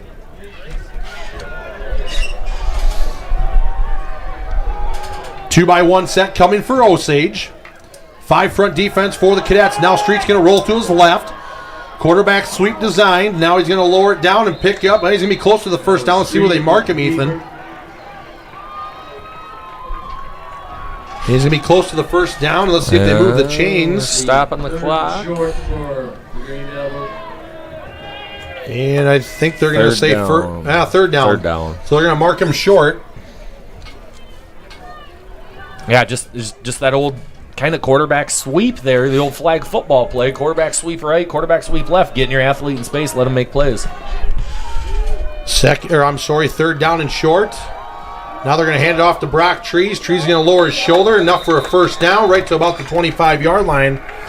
And the chains are going to move, and it's going to be 1st and 10 with 4:39 and counting here in the third quarter. Osage driving, and they're currently at the Cadets' 25-yard line. 25. Blacks and Blues just got to dig deep here, Ethan. Yeah, you saw Trent Boyna kind of check himself out of the game here. Not sure if he's tired, so Isaiah Coates getting his little action in here in the second half. So getting a fresh body in there to run at Street. Athlete got to come out here and make plays here. Make sure we're wrapping up on the ball carrier. Street out of the gun, fakes the jet sweep. Now he goes right side. Lowers shoulder. Now he's going to get a little more. It's going to be enough for a first down. Closer in Cadet territory. Yeah, can't stop our feet as the tackler. Can't just grab and fall. Drive your feet. Drive through the ball carrier. Take him back with you. Osage relying heavily on the ground here this series. And why not when you got Street that's rushed for over 700 and some odd yards so far coming into tonight's contest. And he's doing a good job. He's spreading it around right now, though. But like you said, it's about every 2 to 3 plays he's going to want the ball in his hands, and he's going to be on the keeper. Street out of the shotgun, hands off to Brock Trees. And knocked down from behind! And Trenton Voyna says, I'm going to check back in and make a play. Him and Jace Pedretti there both do a great job shooting the gap. Both of them kind of grab the leg and make Trees kind of go backwards there. So great job here by the Cadets. Let's stiffen up here. 2nd and long. Still capable of getting a first down, and we don't really want that because that'd be inside the 1, but... All right, here we go. 3-by-1 set, 2nd down and 13. Ball at the 14-yard line. Direct snap to Street out of the shotgun. Now he's going to go quarterback power right. Picks up about 3 or 4 on the play. Bring up 3rd down and a long 7. Looks like Osage is going to elect to play a little upgrade 3rd and 7. Up-pace tempo here.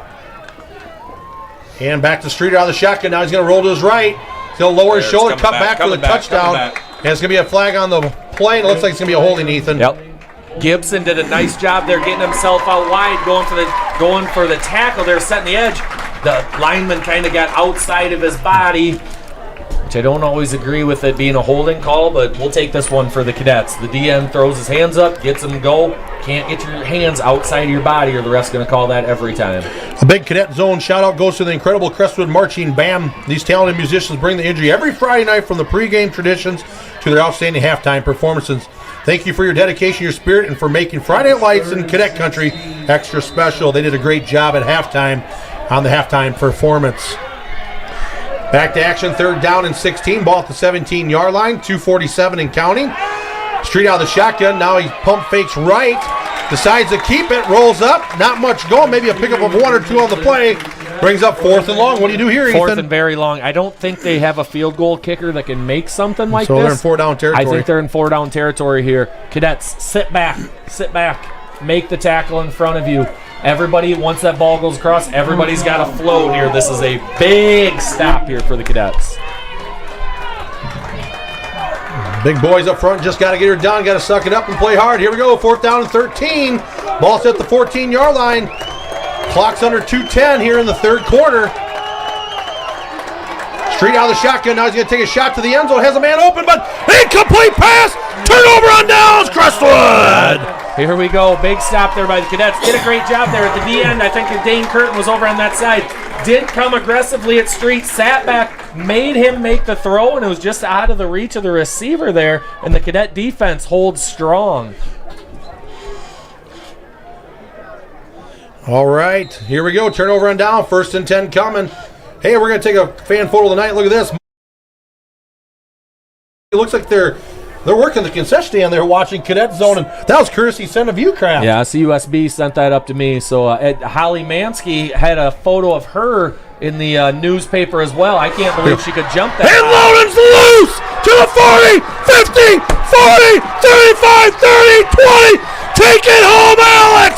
Touchdown! Touchdown, Crestwood! Oh, baby! Big play. Hey, I called it earlier. Osage loves to be aggressive. If you can get through that first zone, there's not a lot of people there. Call your friends. Tell everybody here we need to get people tuned in. Get them back up here to the stadium. The Cadets got the lead, baby. 86-yard touchdown run by Alex Loden. Puts the Cadets on the board, 19-13. And Mitchell Williams comes on for the extra point attempt.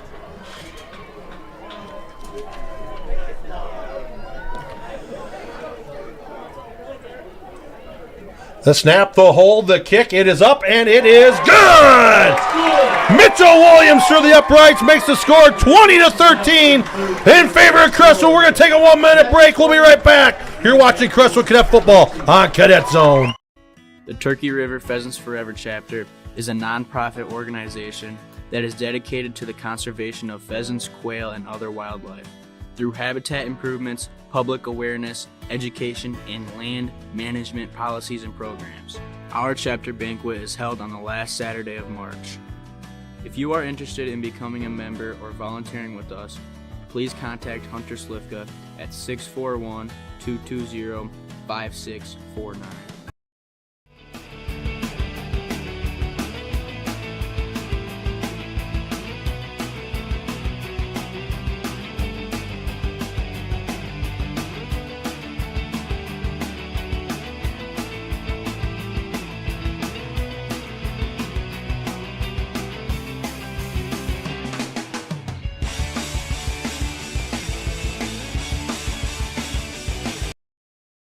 Welcome back, Cadet fans, here to another turn of events. It seems like every time Osage has drived and we stopped them defensively, we came back with the knockout punch. First is Mason Reagan with the big interception return.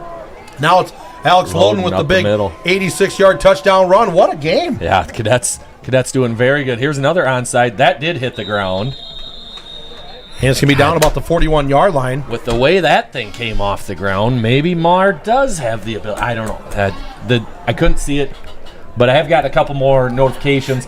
So college, you can catch it. High school, it has to hit the grounds by the sound of it. So that one did hit the ground, just so we're clear. But Mar there can get the big bounce. But here we go. Cadet defense has to make a stop now. Has the lead.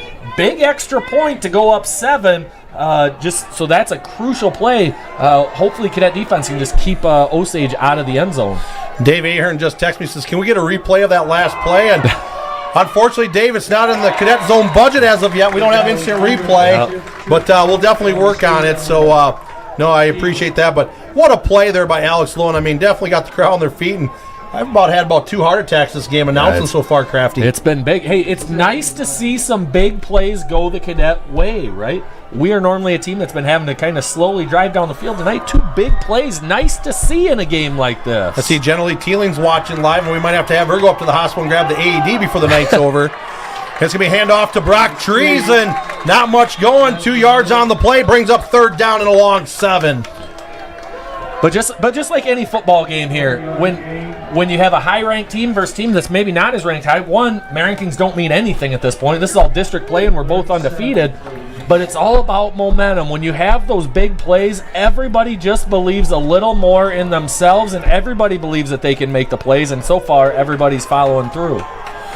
All right, here we go. 3rd down, 7. Ball set at the 44-yard line. Cadets are rising to the occasion. Here we go. Trips right, Street out of the shotgun. Cadets bring it out of the back. Oh, Brock Trees sneaks out of the backfield. Nice little throw and catch. Now he's down to about the 20-yard line. Deep into Cadet territory. Nice little throw and catch from Quinn Street to Brock Trees on the little floater out of the backfield. And the play clock is going to be down, or game clock is going to be down to 33 seconds left here in the 3rd quarter. And the ball is going to be set at about the 14-yard line of Crestwood. Yeah, we got 2 subs in, and now Osage running a little bit of tempo here. Guys got to get off the field. I don't think we're going to be able to. Coach Denner, I believe, is calls going to timeout. Coach Denner's going to burn a timeout. He's trying to make a substitution there, and it was close. Street was looking for the white hat. Hey, we're going to take a 1-minute timeout. We'll be right back. You're watching Crestwood Cadet Football on Cadet Zone.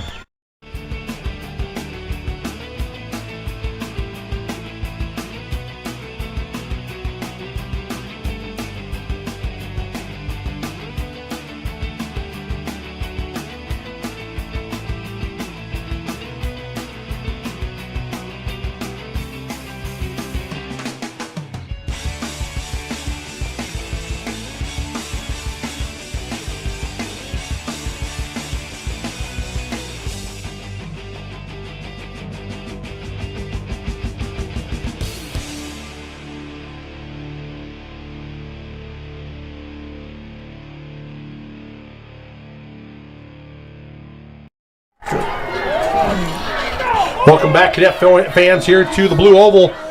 Ball set at the 14-yard line. 1st and 10 coming for Osage. Double twins formation for the Green Devils. Now they're going to throw a little hitch pass inside slot. Receiver picks up about roughly 7, 8 on the play. About 6 on the play. Brings up 2nd down and about 4. Completed pass. Yeah, big opportunity here for the Cadet defense. Got to make a play again. We stopped them once down here. We'll see if we can hold them out again. The high-powered kind of Osage offense has been held in check, so the Cadet defense got to pick it up here. Double twins. Here we go. Street hands off to Brock Trees. Now he goes right side jet sweep.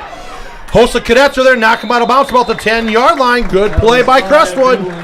Yeah, great job there again. Just flowing. Everybody does their job. Everybody just flows. Do your job. Make the play. End of the 3rd quarter here. Cadets got the 7-point lead. Crestwood 20, Osage 13. We'll be right back for quarter number 4 from the Blue Oval. You're watching Crestwood Cadet Football on Cadet Zone. Wilson Custom Tree has been in the forestry and tree business promoting proper timber management since 1990. We offer a variety of services including timber harvesting, timber stand improvement, stump grinding, and lawn care. All our firewood is quality hardwoods that include walnut, ash, red elm, white elm, and oak. With the addition of our new Epilogue laser, we have the ability to custom design and create almost any type of product made from wood.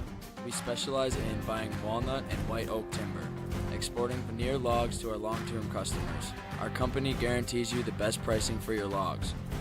We strive to deliver professional service to each and every one of our customers. Wilson Custom Tree, Cresco, Iowa.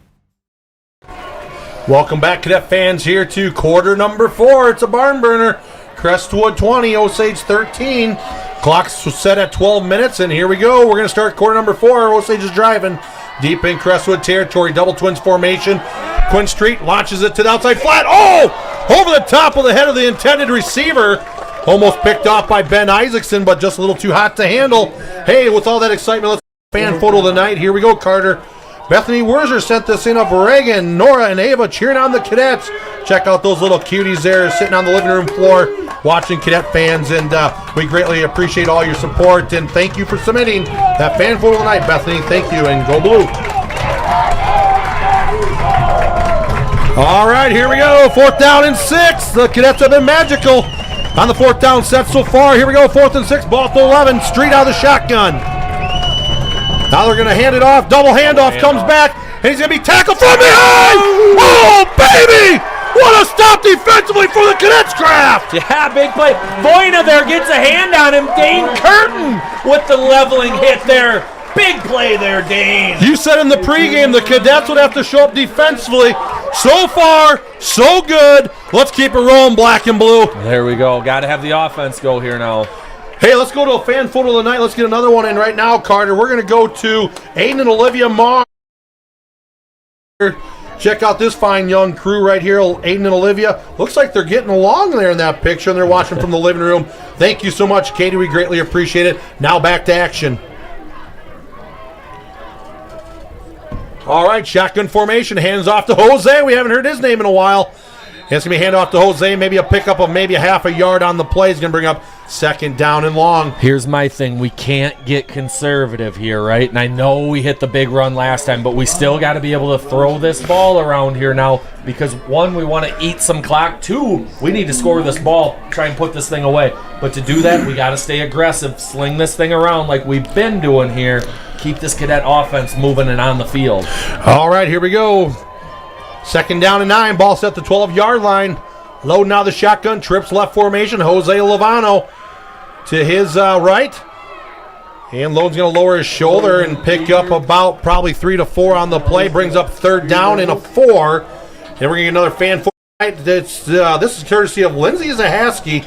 Check out Hayden and Sienna Zahaski. They're cheering on the cadets from home in the pink pajamas there, it looks like. So great picture of Hayden and Sienna. Great basketball players, and they have a bright future right here at Crestwood. So thank you so much, Lindsay. Greatly appreciate it, and go blue. Big third down. All right, third down and about 4. Ball set at the 17-yard line, loading out the shotgun. Now he's going to keep it on the little quarterback power, and he's going to be brought down from behind. In a loss, maybe a gain of 1 on the play, but however, the punt unit's going to have to come on for Crestwood. Yeah. You know, it went. The call was to go left, and it kind of looked like the right side was more open there, but he put his head down, tried to get what he could, and just couldn't pick it up here. So cadets have to punt here after getting that big stop. We need a big punt here. Jimmy Conway just texted me and says Walk On is currently on top of New Hampton, 22-0 at the start of the fourth quarter. And he also said that he believes that the KAAL News is handling the game of the week tonight. So he says if Dave Aaron wants to see the replay, you might just have to watch the highlights on KAAL News tonight, Dave. So that's courtesy of Jim Conway. All right. Cadets punted away. It's going to be Osage football. 9:47 left here in the fourth quarter. And who do we got in the broadcast booth with us now? Yeah, Bristol Craft stopped by to check in, which I told her to do, so she's listening. Does her mom always say to check on the father? Yeah, I got to do a little parenting up here. It's hard being a single parent most of the time. But my cousin Ashley didn't hear that, did she? I hope not. You might be sleeping out on the curb tonight. No, Ashley runs the household. Couldn't do it without her. Thank you, Ashley, Booster Club president. She does it all. She's a good one. We love you, Ash. All right, here we go. First down and 10, ball set at the 31-yard line, Osage football. Street's going to go out of the gun. He's going to roll to his left. That's not getting pressure. Now he's going to take a shot downfield. Man wide open. And there's going to be a laundry on the field. Did he push off? And actually he's going to break to the outside. 5. He's going to go in the end zone for the touchdown as of right now, but there's going to be a flag on the play.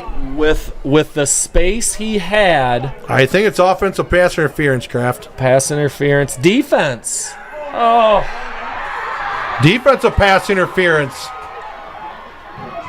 Penalty went against the Cadets. That was a 3-double touchdown. A 69-yard touchdown pass from Street to and who was that? I'm sorry, who caught the football? I think it was 5. I think it was Brock Trees. Was it Brock Trees? That's about the only 2 names we've said tonight is Trees and Street.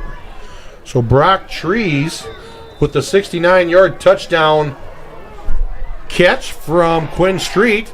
Extra point pending. The snap, the hold, the kick. Oh, he slips on it, and he blocks it. So the score remains Crestwood 20, Osage 19. Big extra point block. Hey, folks, we're going to take a 1-minute break. We'll be right back. You're watching Crestwood Cadet Football on Cadet Zone. This live stream is brought to you by CUSB Bank, with locations in Cresco, Ridgeway, Lime Springs, Osage, Charles City, Waverly, and Shell Rock. We are proud to support Crestwood High School activities, sports, and academics. Go Cadets! Open a CUSB account in person or online at CUSB.com. CUSB Bank, member FDIC, equal housing lender.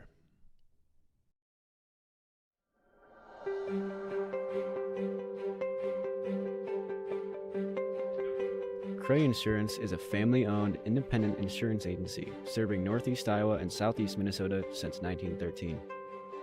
We have offices in Chester, Iowa and Leroy, Minnesota. We work with many different insurance providers, including Grinnell Mutual. We offer home, auto, and life insurance, business, farm, and crop insurance, and flood insurance. Contact Cray Insurance for all your insurance needs.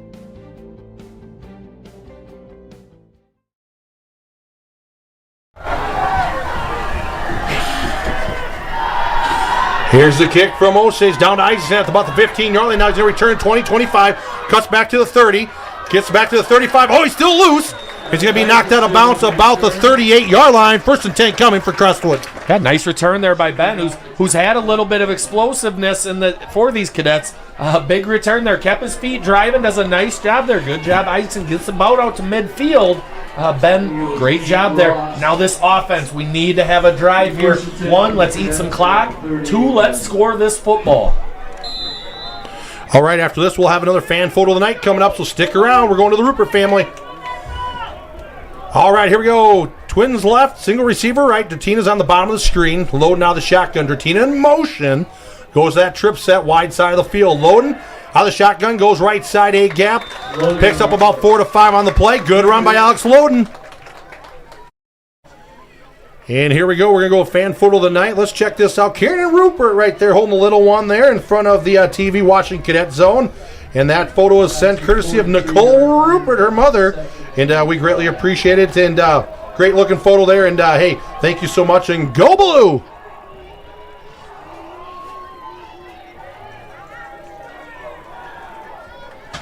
All right, back to action. Here we go. 2nd down and 5. Ball set at the 43-yard line. Trips left, wide side of the field for Crestwood. Lovato stays back and protects for Loden.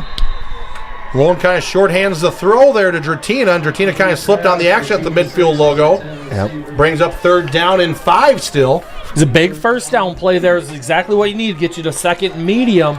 Now, you take that shot. That's a throw we got to have there in the short yardage situation. Got to have that throw on the money. That thing's either got to go out wide. Finn, I think, was out there, or we got to have that throw just on the money. It's plays like that that's going to keep you ahead. You know this Osage offense wants to get this ball back quick. Little confusion breaking the huddle there for the cadets. Now they just got to settle down and run the play. Play clock down to 5 seconds. Game clock at 8:43. And it's going to be a false start on Donlin in the inside slot there. Is going to back him up 5. He's going to bring up 3rd down and 10. Not the penalty we wanted there in that situation. Yeah, I almost could have told you that one was going on too. It came in from the sideline, then the center went up, came back and said, what? I could have said that thing was going on too. We have to pay attention to the details. Well, we said right from the start there was a little confusion there from the snap, or the break, I should say. And 3rd down and 10. We're all right, cadets. Just settle down, relax, take a deep breath. Here we go. We got to play football. 8:43 and counting in the 4th quarter. Crestwood 20, Osage 19. 3rd and 10 coming. Low now the shotgun takes a shot downfield. Wide open to Moore!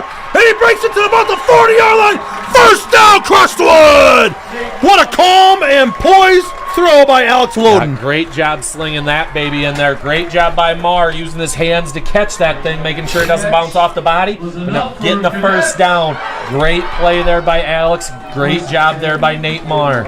Big-time players step on big-time plays. I keep on saying, I'll say it again, but here we go. The chains roll. 1st and 10. Clock keeps rolling. 8:25 and counting here in the 4th quarter. Ball set at the 41-yard line. 2-by-1 set for Crestwood. Osage looking to bring pressure. Loden. Quarterback power. Could have bounced it to the outside. Had a little daylight there. Elected to stay inside. The running back went up the hole there. When in reality, you get out there, you got to put your head across there and block that guy. Give Loden a chance to get upfield there. I think Jose went up the hole rather than kicking that guy out. 2nd and 6. So it brings up 2nd down and 6 for the Crestwood Cadets. Ball set at the 37-yard line. Crestwood kind of milking the clock here. Both teams have timeouts remaining. Osage has 3. Crestwood has 2. 7:45 and counting here in the 4th quarter. Load now the shotgun. Jose to his right. Now they go right side. Quarterback power. Cuts to the outside. Lowers his shoulder. And the outside linebacker throws him ahead for another yard or 2. And it's going to be close to the 1st down. I think he has it, Ethan. That's got to be a 1st down. I believe he does. I think the mark's at the 29. And right. He's at the 30. So yeah, the side judge down here towards the cadet silences, move the chains. 1st down and 10. Big pickup of a 1st down for Crestwood. The Crestwood Moving Company just has to barrel down here, the black and blue, and just make some big pushes up front. Let's get some yards and take some time off the clock. This is where you find out, like I said, who the tough guys are. Like an Osage has guys going both ways. This is where what the cadets do of having guys go one way starts to pay off. Wear down that Osage defensive line. 2-by-1 set. Jose out of the backfield, hands off. He's going to rumble for a couple. It's going to bring up second down in about 8. Just under 7-minute mark right here in the fourth quarter. Once again, Crestwood 20, Osage 19. Great district play tonight. Yeah, you can't ask for a better district game. Right. A couple of teams that are 1 and 2 in the district right now. Tied for first actually, both undefeated in district here. This is what you set yourself up for if you're the Cadets by playing that tough non-district for games like this. You know how to play in the tight ones. 3 receivers set for Crestwood. Loading out the shotgun. Jose to his right. Alex Berg at the right tight end spot. There we go. Right side power. He's going to lower his shoulder. He's going to get to about the 26-yard line. And it's going to bring up third down and probably a long 6 craft. Yeah, and you also see out here, we have the trips out there. Osage is putting 3 guys out there. They had 8 guys in the box there. They're daring the Cadets to throw this ball. Now, 3rd and 6. This is not make or break, have to pick it up here. This is 4-down territory. We want to make sure we fall forward on this play. Even if we pick up 4 yards, we're going for it on 4th down here. So pick up some yards here. Doesn't have to be the whole thing, though. You'll say this is definitely 4-down territory right here, deep in Osage territory. Ball set to 26, 3rd and 6 coming for the Cadets. Logan's going to roll to his left. Now he pump fakes, keeps it. He has room to run. Oh, gets tripped up from behind. Maybe gains a yard or possibly a 2 on the play, bringing up 4th down in a short. Oh, we're going to say a short 4 or 3.5. Yeah, NFL, that'd been 15 yards for hitting the quarterback, but this is high school football. These guys are tough. So that's the big thing. Fell forward, picked up some yards. Now, 4th and 4. Now we got to go for it, but now it's a little bit more manageable as well. If you're Coach Denner here, you're calling your bread and butter. If we'll see the quarterback power or if we'll see something out wide here, we got to have the play that we can pick this thing up. Here we go. 4th down. Looks like Osage is bringing pressure. We're going to send Marr in motion. Brings him across the backside of the quarterback. Now he's going to roll to his right. Looking downfield. Has a man open. Nice throw and catch to Finn Donlin. First down, Crestwood. Great play there. Brought Marr in motion. Osage stacked the box. 8 guys in the box. They thought the run was coming. Beautiful job there. We get our slide protection to the right out of the line with the jet motion. Loden delivers a great ball. Finn catches it. First down here, Cadets. And not even 1st and goal. We can get a 1st down inside the 1, but let's punch this baby in and take a big lead here. 1st down and 10. Ball at the 11-yard line. 4:31 and counting. Here in the 4th quarter, Cadets are driving deep in Osage territory. Load now the shotgun, lowers his shoulder. And he's going to just get inside the 10-yard line. Let's see here. It's going to be marked about the 8-yard line. And the clock's going to keep on ticking down to 4:10 here in the 4th. It's going to be 2nd down and 7. Ball set at the 8-yard line. Play called. You keep it on the ground, don't you? I keep it on the ground here one more time. But ultimately, we're playing to win the game here. If Coach Denner's got an offensive play he likes throwing it, go ahead and do it. Win this game. Don't leave it in the hands. Don't play conservative. All right, load now the shotgun. Jose to his left. Now load. Oh, they blitz left side A-gap. Inside linebacker. Nice play there by Brock Trees for Osage. Brought the heat. And it's going to stop the clock because they're going to burn a timeout. Osage is, so they're going to use their first of the half. Timeout. And we're going to come back. We're going to take a 1-minute timeout, folks. When we come back, we're going to be looking at 3rd and 7 from the 8-yard line of Osage. You're watching Crestwood Cadet football on Cadet Zone.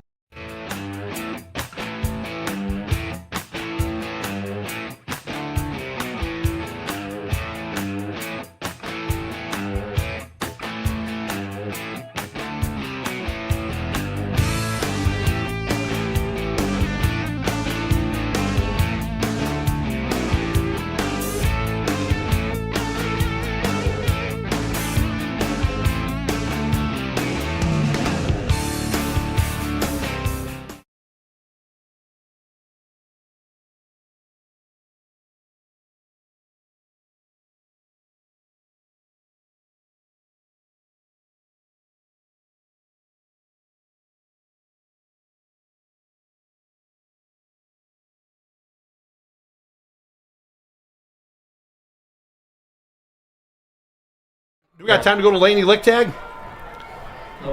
Here we go. We're going to try to get you on the screen here, Laney, courtesy of Jody Lick Tag. Lichtag watching Cadet Zone with that big smile there, and she's cheering on the Cadets. Laney, we got to hear you loud right now because it's down to crunch time, and we greatly appreciate it. Go Blue! All right, 3:40 and counting here in the fourth quarter, 3rd down and 7. Meemert's at the stinger back in the right side A gap for the Cadets. They're going to hand off to Lovano. Then they're going to fake it, and Lowen's going to keep it and go right side. Nothing going, and Osage is going to burn another timeout, I believe, and they are. So they're going to burn their second timeout. And Roll through some fan photos I was here. just going to say, let's go to some other ones. What do we got here, Kraft? Let's see what we got. I sent you a bunch. You got them from me on there. There we go. Who do we got? The Lichtag clan. Start at the bottom down there. Start at the bottom and work her up. I don't care. Let's see. We're going to go through a bunch here. Got that scroll one. down. There we got Darren Walter. We got the Neibauer clan. We got the Kennisons. And we got the Aldens out there, looks like. Brad and Charlie, yep. We see, grandbabies. Nicole, is that Nicole Rupert? Grandbabies, Darren, yes. Kennison's, hey, awesome fan photo tonight, and looks like you're having a good time there, so greatly appreciate it. Let's go to the next one. Let's go to Crew and Curry. Yeah, Crew and Curry McCarville. Live watching Cadet Zone there, and look at Crew actually being nice to his sister for once. That's awesome. I've never seen him stand still that long. Bottom one, we got the Lichtags, Nevea, Sienna, and Brooksy. And Garth out there. And happy birthday, Nevea. Going to be 12 years old tomorrow, so happy birthday, Nevi. Happy birthday, Nev. All right, 4th and 7. This one we paid admission for. Here we go. Ball set the 8-yard. And it's going to be a... Oh, it's on the Cadets. Oh, was it a false start on Mason Reagan? Sit in there. It's going to be backed up. 4th down and about 12 coming up for Crestwood. False start on right guard there. That was Mason Reagan.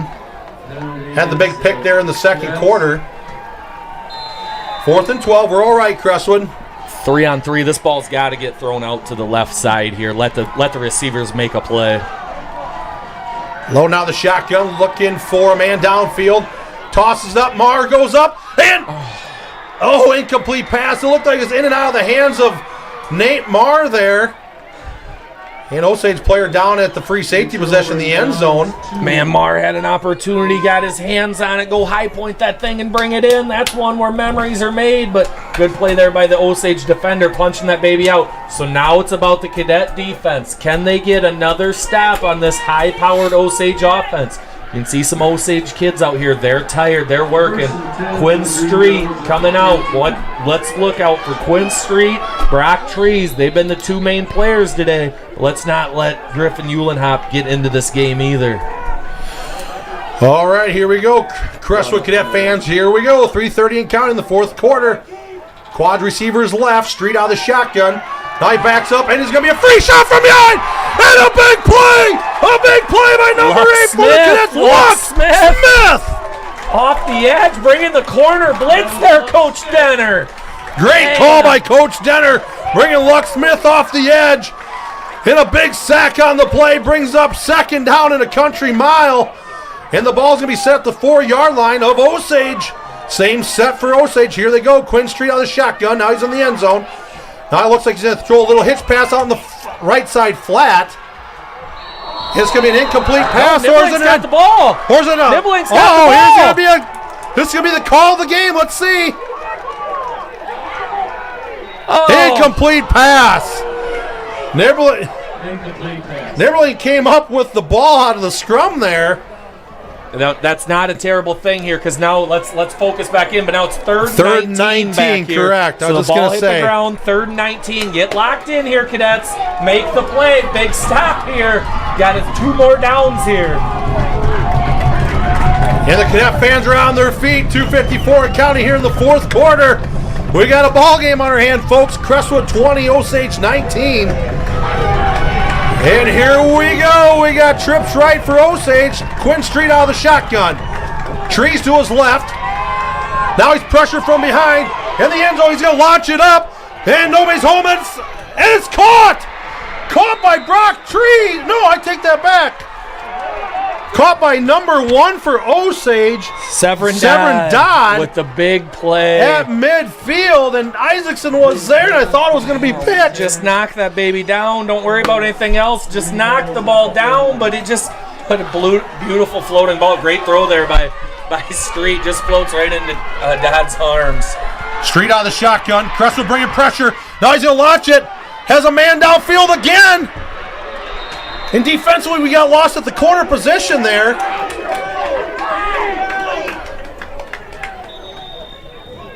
What's the play? What do we got? So we have an injury for an eligible receiver downfield on Osage. So this thing's going to come back. All right, so it's coming back. We got a wide receiver down. There's so much action. We got a guy yeah. down. Hopefully he's okay. I think you got the wind knocked out of him. They came down kind of on him, kind of that squared shoulder situation, just so hopefully that kid's okay.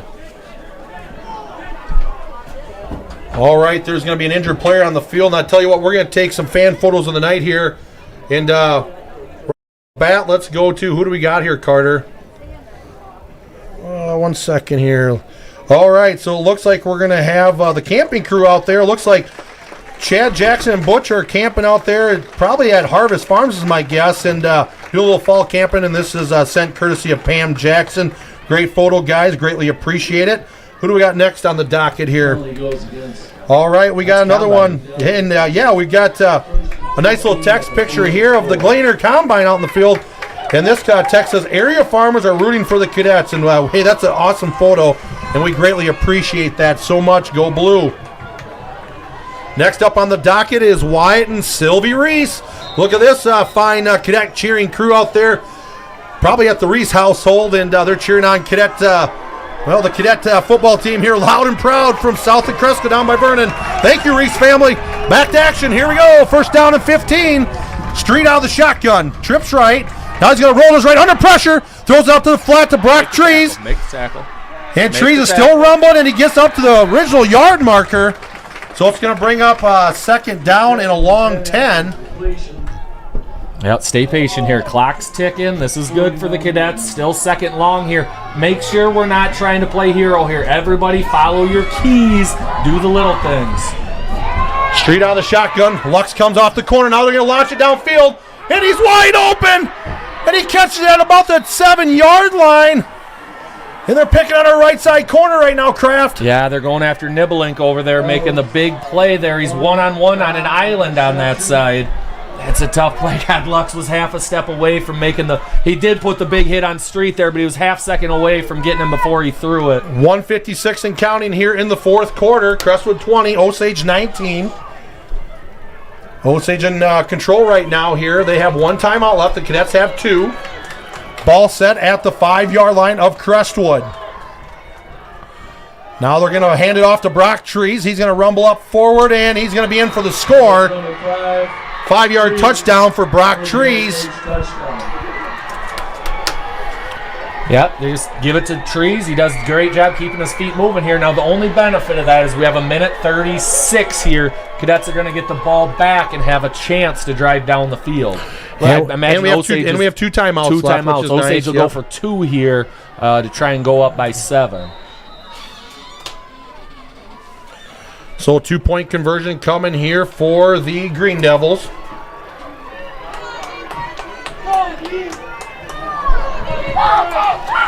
Straight out of the shotgun. 2-point conversion try coming. Now they're going to launch it to the end zone. And it's going to be a throw and catch for the 2-point conversion. And Severin Dodd on the 2-point conversion. And that makes the score Osage 27, Crestwood 20. We're going to take a 1-minute timeout, folks. When we come back, we're going to have a fan photo of the night. Stick around. You're watching Crestwood Cadet Football on Cadet Zone. I choose Campsite RV in Cresco for your next adventure, because at Campsite RV, it's not just about campers, it's about family. For over 30 years, our family-owned dealership has been your home for quality service, unbeatable deals, and over 50,000 parts in stock. With 18 dedicated service bays, we handle everything from simple fixes to customizations. Your journey begins with us, where over 250 new and used campers await. Trust the tradition, embrace the quality. Campsite RV, Highway 9 West in Cresco, where your relaxation truly starts. Visit us today, because at Campsite RV, your relaxation starts here. Cadet fans here, and we're going to go to the fan photo tonight. This is courtesy of Casey Sebastian. Cheyenne Bullerman, the new assistant girls wrestling coach, and her sister Emery is watching Cadet Zone live there, probably from the household there, Casey. So thank you so much for submitting that fan photo tonight, and go Blue. All right, here we go. Osage is kicking off. Now it's a little squib kick. And the Cadets get good field position Great at job. the 35-yard line. So, hey, we're down, but we're not out. Yeah, great job there, Ethan Bergen. Get on that thing. Got the ball at 35, and no time comes off the clock there. Great job on that. Let's go, Cadets. We got a chance here. The offense just has to make a play. Let's go, Cadet offense. Get focused. Get in. We got the time here. Let's let Alex Loden kind of sling this baby around. See if Osage continues with just playing one-on-one, or if they start getting more people out covering our receivers. All right, here we go, Blue. Let's step up to the occasion. Here we go. It's going to be Twins receivers left, single receiver right. Got plenty of time. 2 timeouts, 1:36 on the clock. Here we got Jose Levano to the left of Loden. And Loden's going to roll to his left. Now he's going to take a shot downfield to Marr, just over the top of the hands of Marr. Not a bad pass, but hey, it's going to stop the clock, so only 5 seconds ran off there. Yep, nothing ultimately Still, hurt once there. again, plenty of time. Incomplete pass. Get it going. Still second down. We're going 4 downs anyways. We got plenty of time to pick this up. We don't have to get it all at once, though, right? Keep working this thing. You can work it underneath. There's plenty of time in this high school game. You can work it underneath. Let your receivers pick up some yards. Osage is playing far enough outside off these wide guys. 2-by-1 set for Crestwood. Berg at the left side tight end spot. Now they're going to throw a quick hitch out to Dratina. And Dratina's going to lower it, and he's going to be in bounce, I believe. Or was he knocked out of bounds? What do we got? I haven't seen a signal yet. Well, they keep the clock running, so clock's running. 1:15 and counting here in the fourth quarter. Third down and 5. Man, throw that same ball. Still got plenty of time. Corner's playing way off on the bottom of the screen, so throw it again and try to pick up the first down. There we go. First down. Now for the first down, he's going to be knocked out of bounds as well. So first down, Crestwood. That's a... He's playing 10 yards off. I just keep on throwing that quick hitch. Throw it out there again. Throw it out until there he bites again. and take a shot downfield, obviously. That's a referee thing here. If you gave him the forward progress... If you gave him the forward progress for being ahead, but then also said he was out of bounds, you've got to keep the clock running. So we got a little malfunction here because...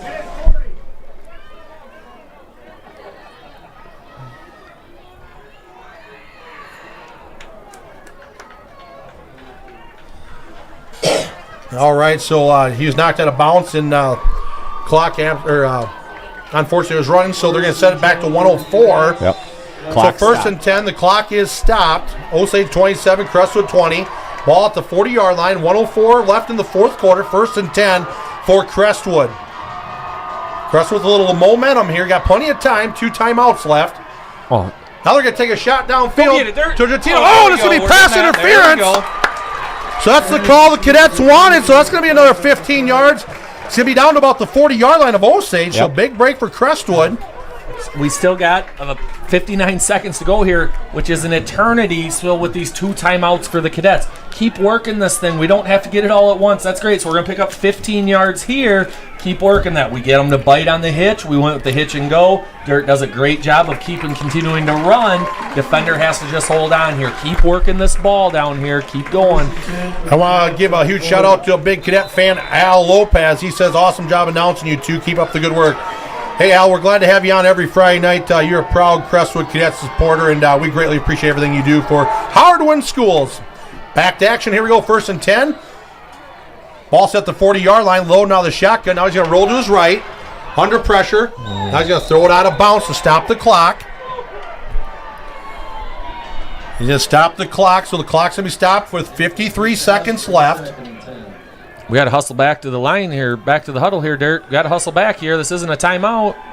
And it's going to bring up second down and 10. Still got to go.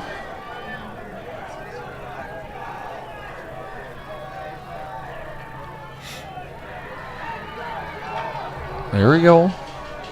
All right, here we go. Second down and 10. Ball at the 40-yard line. Low now the shotgun. Marr at the top of the screen has single coverage. Do you take your shot now? Yes. And he's going to roll to his left. Marr's going to roll out on a little 10-yard out. It's going to be caught by Donlin. He's going to be short of the first down, so the Cadets got to probably burn a timeout here. Yep, timeout. Yep. Third and short. Timeout on the field. Hey, I'll tell you what, we're going to take a we're going to take a 30-second timeout. We'll be right back. You're watching Crestwood Cadet Football on Cadet Zone. Here at Memert Tiling, we're committed to being the very best we can be. Agricultural drainage is where it all started. Over the years, we've grown our company and now have 2 full, hardworking tile crews. The fields aren't the only place you might see us. Our projects include commercial and residential site work, as well as trucking and municipal work. We want to take this opportunity to thank our customers for their continued support and wish all Crestwood student athletes the best of luck in their upcoming seasons. Welcome back, Cadet fans, here where we have 43 seconds left in the fourth quarter. Crestwood's driving, 3rd down and 2. Ball's at the 32-yard line. Carter, do we got time to go to a fan photo of the night quick before the play here? I got a message from Rodney Hodges as well. Appreciate it, Rodney. Thanks for listening. It's the nicest thing you've ever said to me is that I actually do good at this. So I appreciate it, Rodney. Crystal Smith sent this fine photo, fan photo of the night of the 2 boys who are here at the game watching Crestwood Cadet football on, actually, photo submitted on Cadet Zone, but they're watching it live. So Thanks, Carissa. We greatly appreciate it. Back to action. Here we go. 3rd down and 2. Ball's at the 32-yard line. Trips right formation for Crestwood. Loudon's going to keep on the quarterback power. Now he goes left side, lowers his shoulder. And he's loose! He's gone! Touchdown! Touchdown, Crestwood! Holy moly! Wow, baby! Extra point pending! 32-yard touchdown run! Alex Loudon! What a game! What a game. So we're down 1 here. I saw Coach Denner put up the horns here. Do you go for 2 for the win? We are going to go for 2 here. Coach Denner's calling timeout. Cadets are going for the win. Oh, baby, what a run by Alex Lowen. 32-yard touchdown run. Puts the Cadets on the board 26-27. 2-point conversion pending right here. Kraft, we're going to stick here. Do you need the AED, Kraft? Oh, yeah, we're getting fired up here, Rhino. Gently, Thielen, run up that AED up here. Kraft is breathing heavy. Woo. Hey, but Rhino, so now we got to get the boys focused in, right? We're down 1, 27-26. Just to talk you through situation here, 32 seconds to go. Big thing right now, we got to go for 2. We are going to go for the win. We're not going to play for the tie. We got Meemert coming in, which normally means our stinger back package out there. Couple options. You know what? In all honesty, Alex Loden has to be the guy. Do you keep it with him and let him go straight up the middle? All right, crowd's on their feet. Here we go. 32 seconds left in the fourth quarter. 2-point conversion is pending. Coach Denner says, let's go for the win. And hey, I don't blame him. Let's go for the win. Yep, you're at home. You're both 3-0 in the district. Yep. You know, it's a big-time game. Got one of the top teams in the state of Iowa in Class 2A. And let's go for the win. Here we go. Everybody's on their feet. 2-point conversion. We got Twins right. Lovano to his right. Berg's going to go in motion out of the shotgun. They might go heavy package to the left. And they're going to go, and he's going to lower his shoulders, and he's going to be short. He's going to be stopped short, so 2-point conversion's no good. That's what, I called it up here. I said I had to put it in Loden's hands too. But you saw Osage. We put the 2 guys out wide. They put 2 guys out wide. Otherwise, they left 9 guys in the box and told Crestwood they were going to have to go somewhere else, especially when you saw Alex Berg go in motion. Nobody moved for Osage. Nobody was covering Alex Berg there. They were not doing anything but stopping the run. Yep. All right, hey, we're going to take a 30-second time. I'll be right back. You're watching Crestwood Cadet Football on Cadet Zone. CAA Insurance has been serving Northeast Iowa and Southeast Minnesota since 1948. We take pride in offering excellent coverage, personal service, and affordable rates. We are an independent agency that works with several companies to serve all your insurance needs. Our knowledgeable team is known for their experience, integrity, and responsiveness. With our personal one-on-one service, you can make insightful decisions about your insurance needs. With offices in Cresco, Lime Springs, and Osage, you will never have to go far for a helping hand. Visit our website at www.caa. Seconds. Welcome back, Cadet fans, here where it came down to the 2-point conversion there. Cadets get stopped on the 2-point conversion, so Crestwood 26, Osage 27. Crestwood's out of timeouts. Osage has 1 left, and it is 32 seconds left in the fourth quarter. Onside kick coming for Crestwood. Yeah, you've seen Marr hit a few of these tonight. He's gotten the big bounce. You see Osage is ready for it this time, but on a nice big bounce here, hopefully by Marr, Cadets give themselves a chance. And Osage is going to burn their last timeout. Yep. And they're going to talk about it. So let's just stick right here, Kraft. Regardless of the outcome, I mean, it's a heck of a ball game. Definitely a heck of a ball game. Yeah, we kind of predicted high scoring. It didn't quite get as high scoring as maybe we thought. Hopefully it does. Hopefully the Cadets recover this year and have a chance to make a play. I don't know if the rules necessarily from the NFL have come down. Looks like we still got to probably have 4 guys on this side with what Coach Denner has. This thing's going to go to the wide side of the field.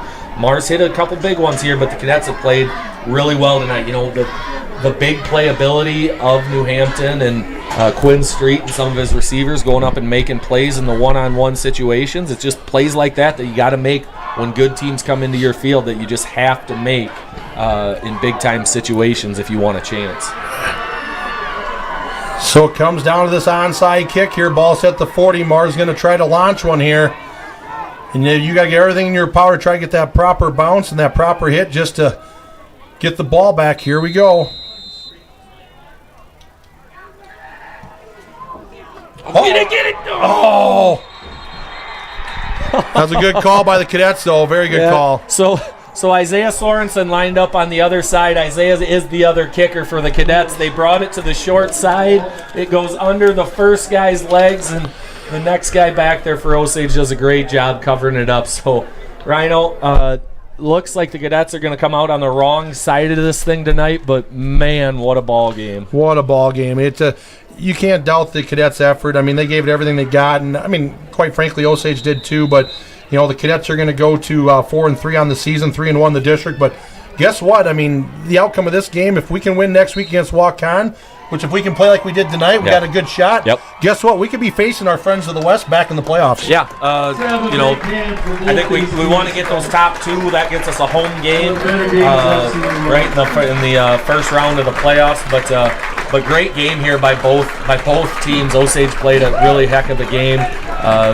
Quinn Street, Brock Trees, I mean, just a really impressive Osage squad.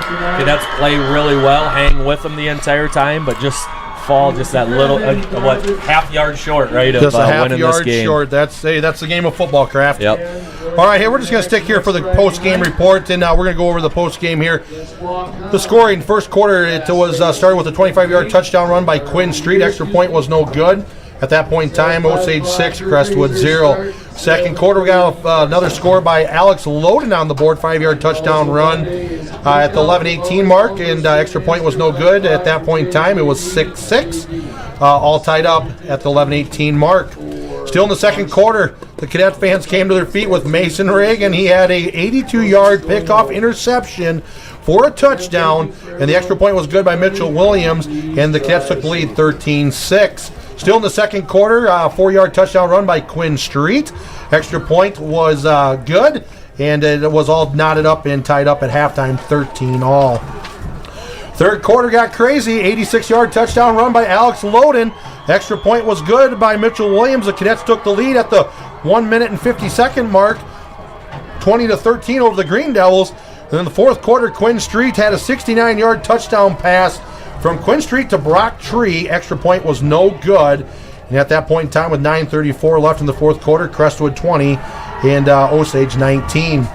Fourth quarter got crazy. 5-yard touchdown run by Brock Trees put the Green Devils on top, 27-20 after the 2-point conversion was good. Still in the fourth quarter, Alex Loden got a 32-yard touchdown run with 32 seconds left in the ball game. And the Cadets elected to go for the 2-point conversion, which I thought was the right call. I completely agree. I completely agree with that as well. And they got stuffed at about the half-yard line. Extra 2-point conversion was no good.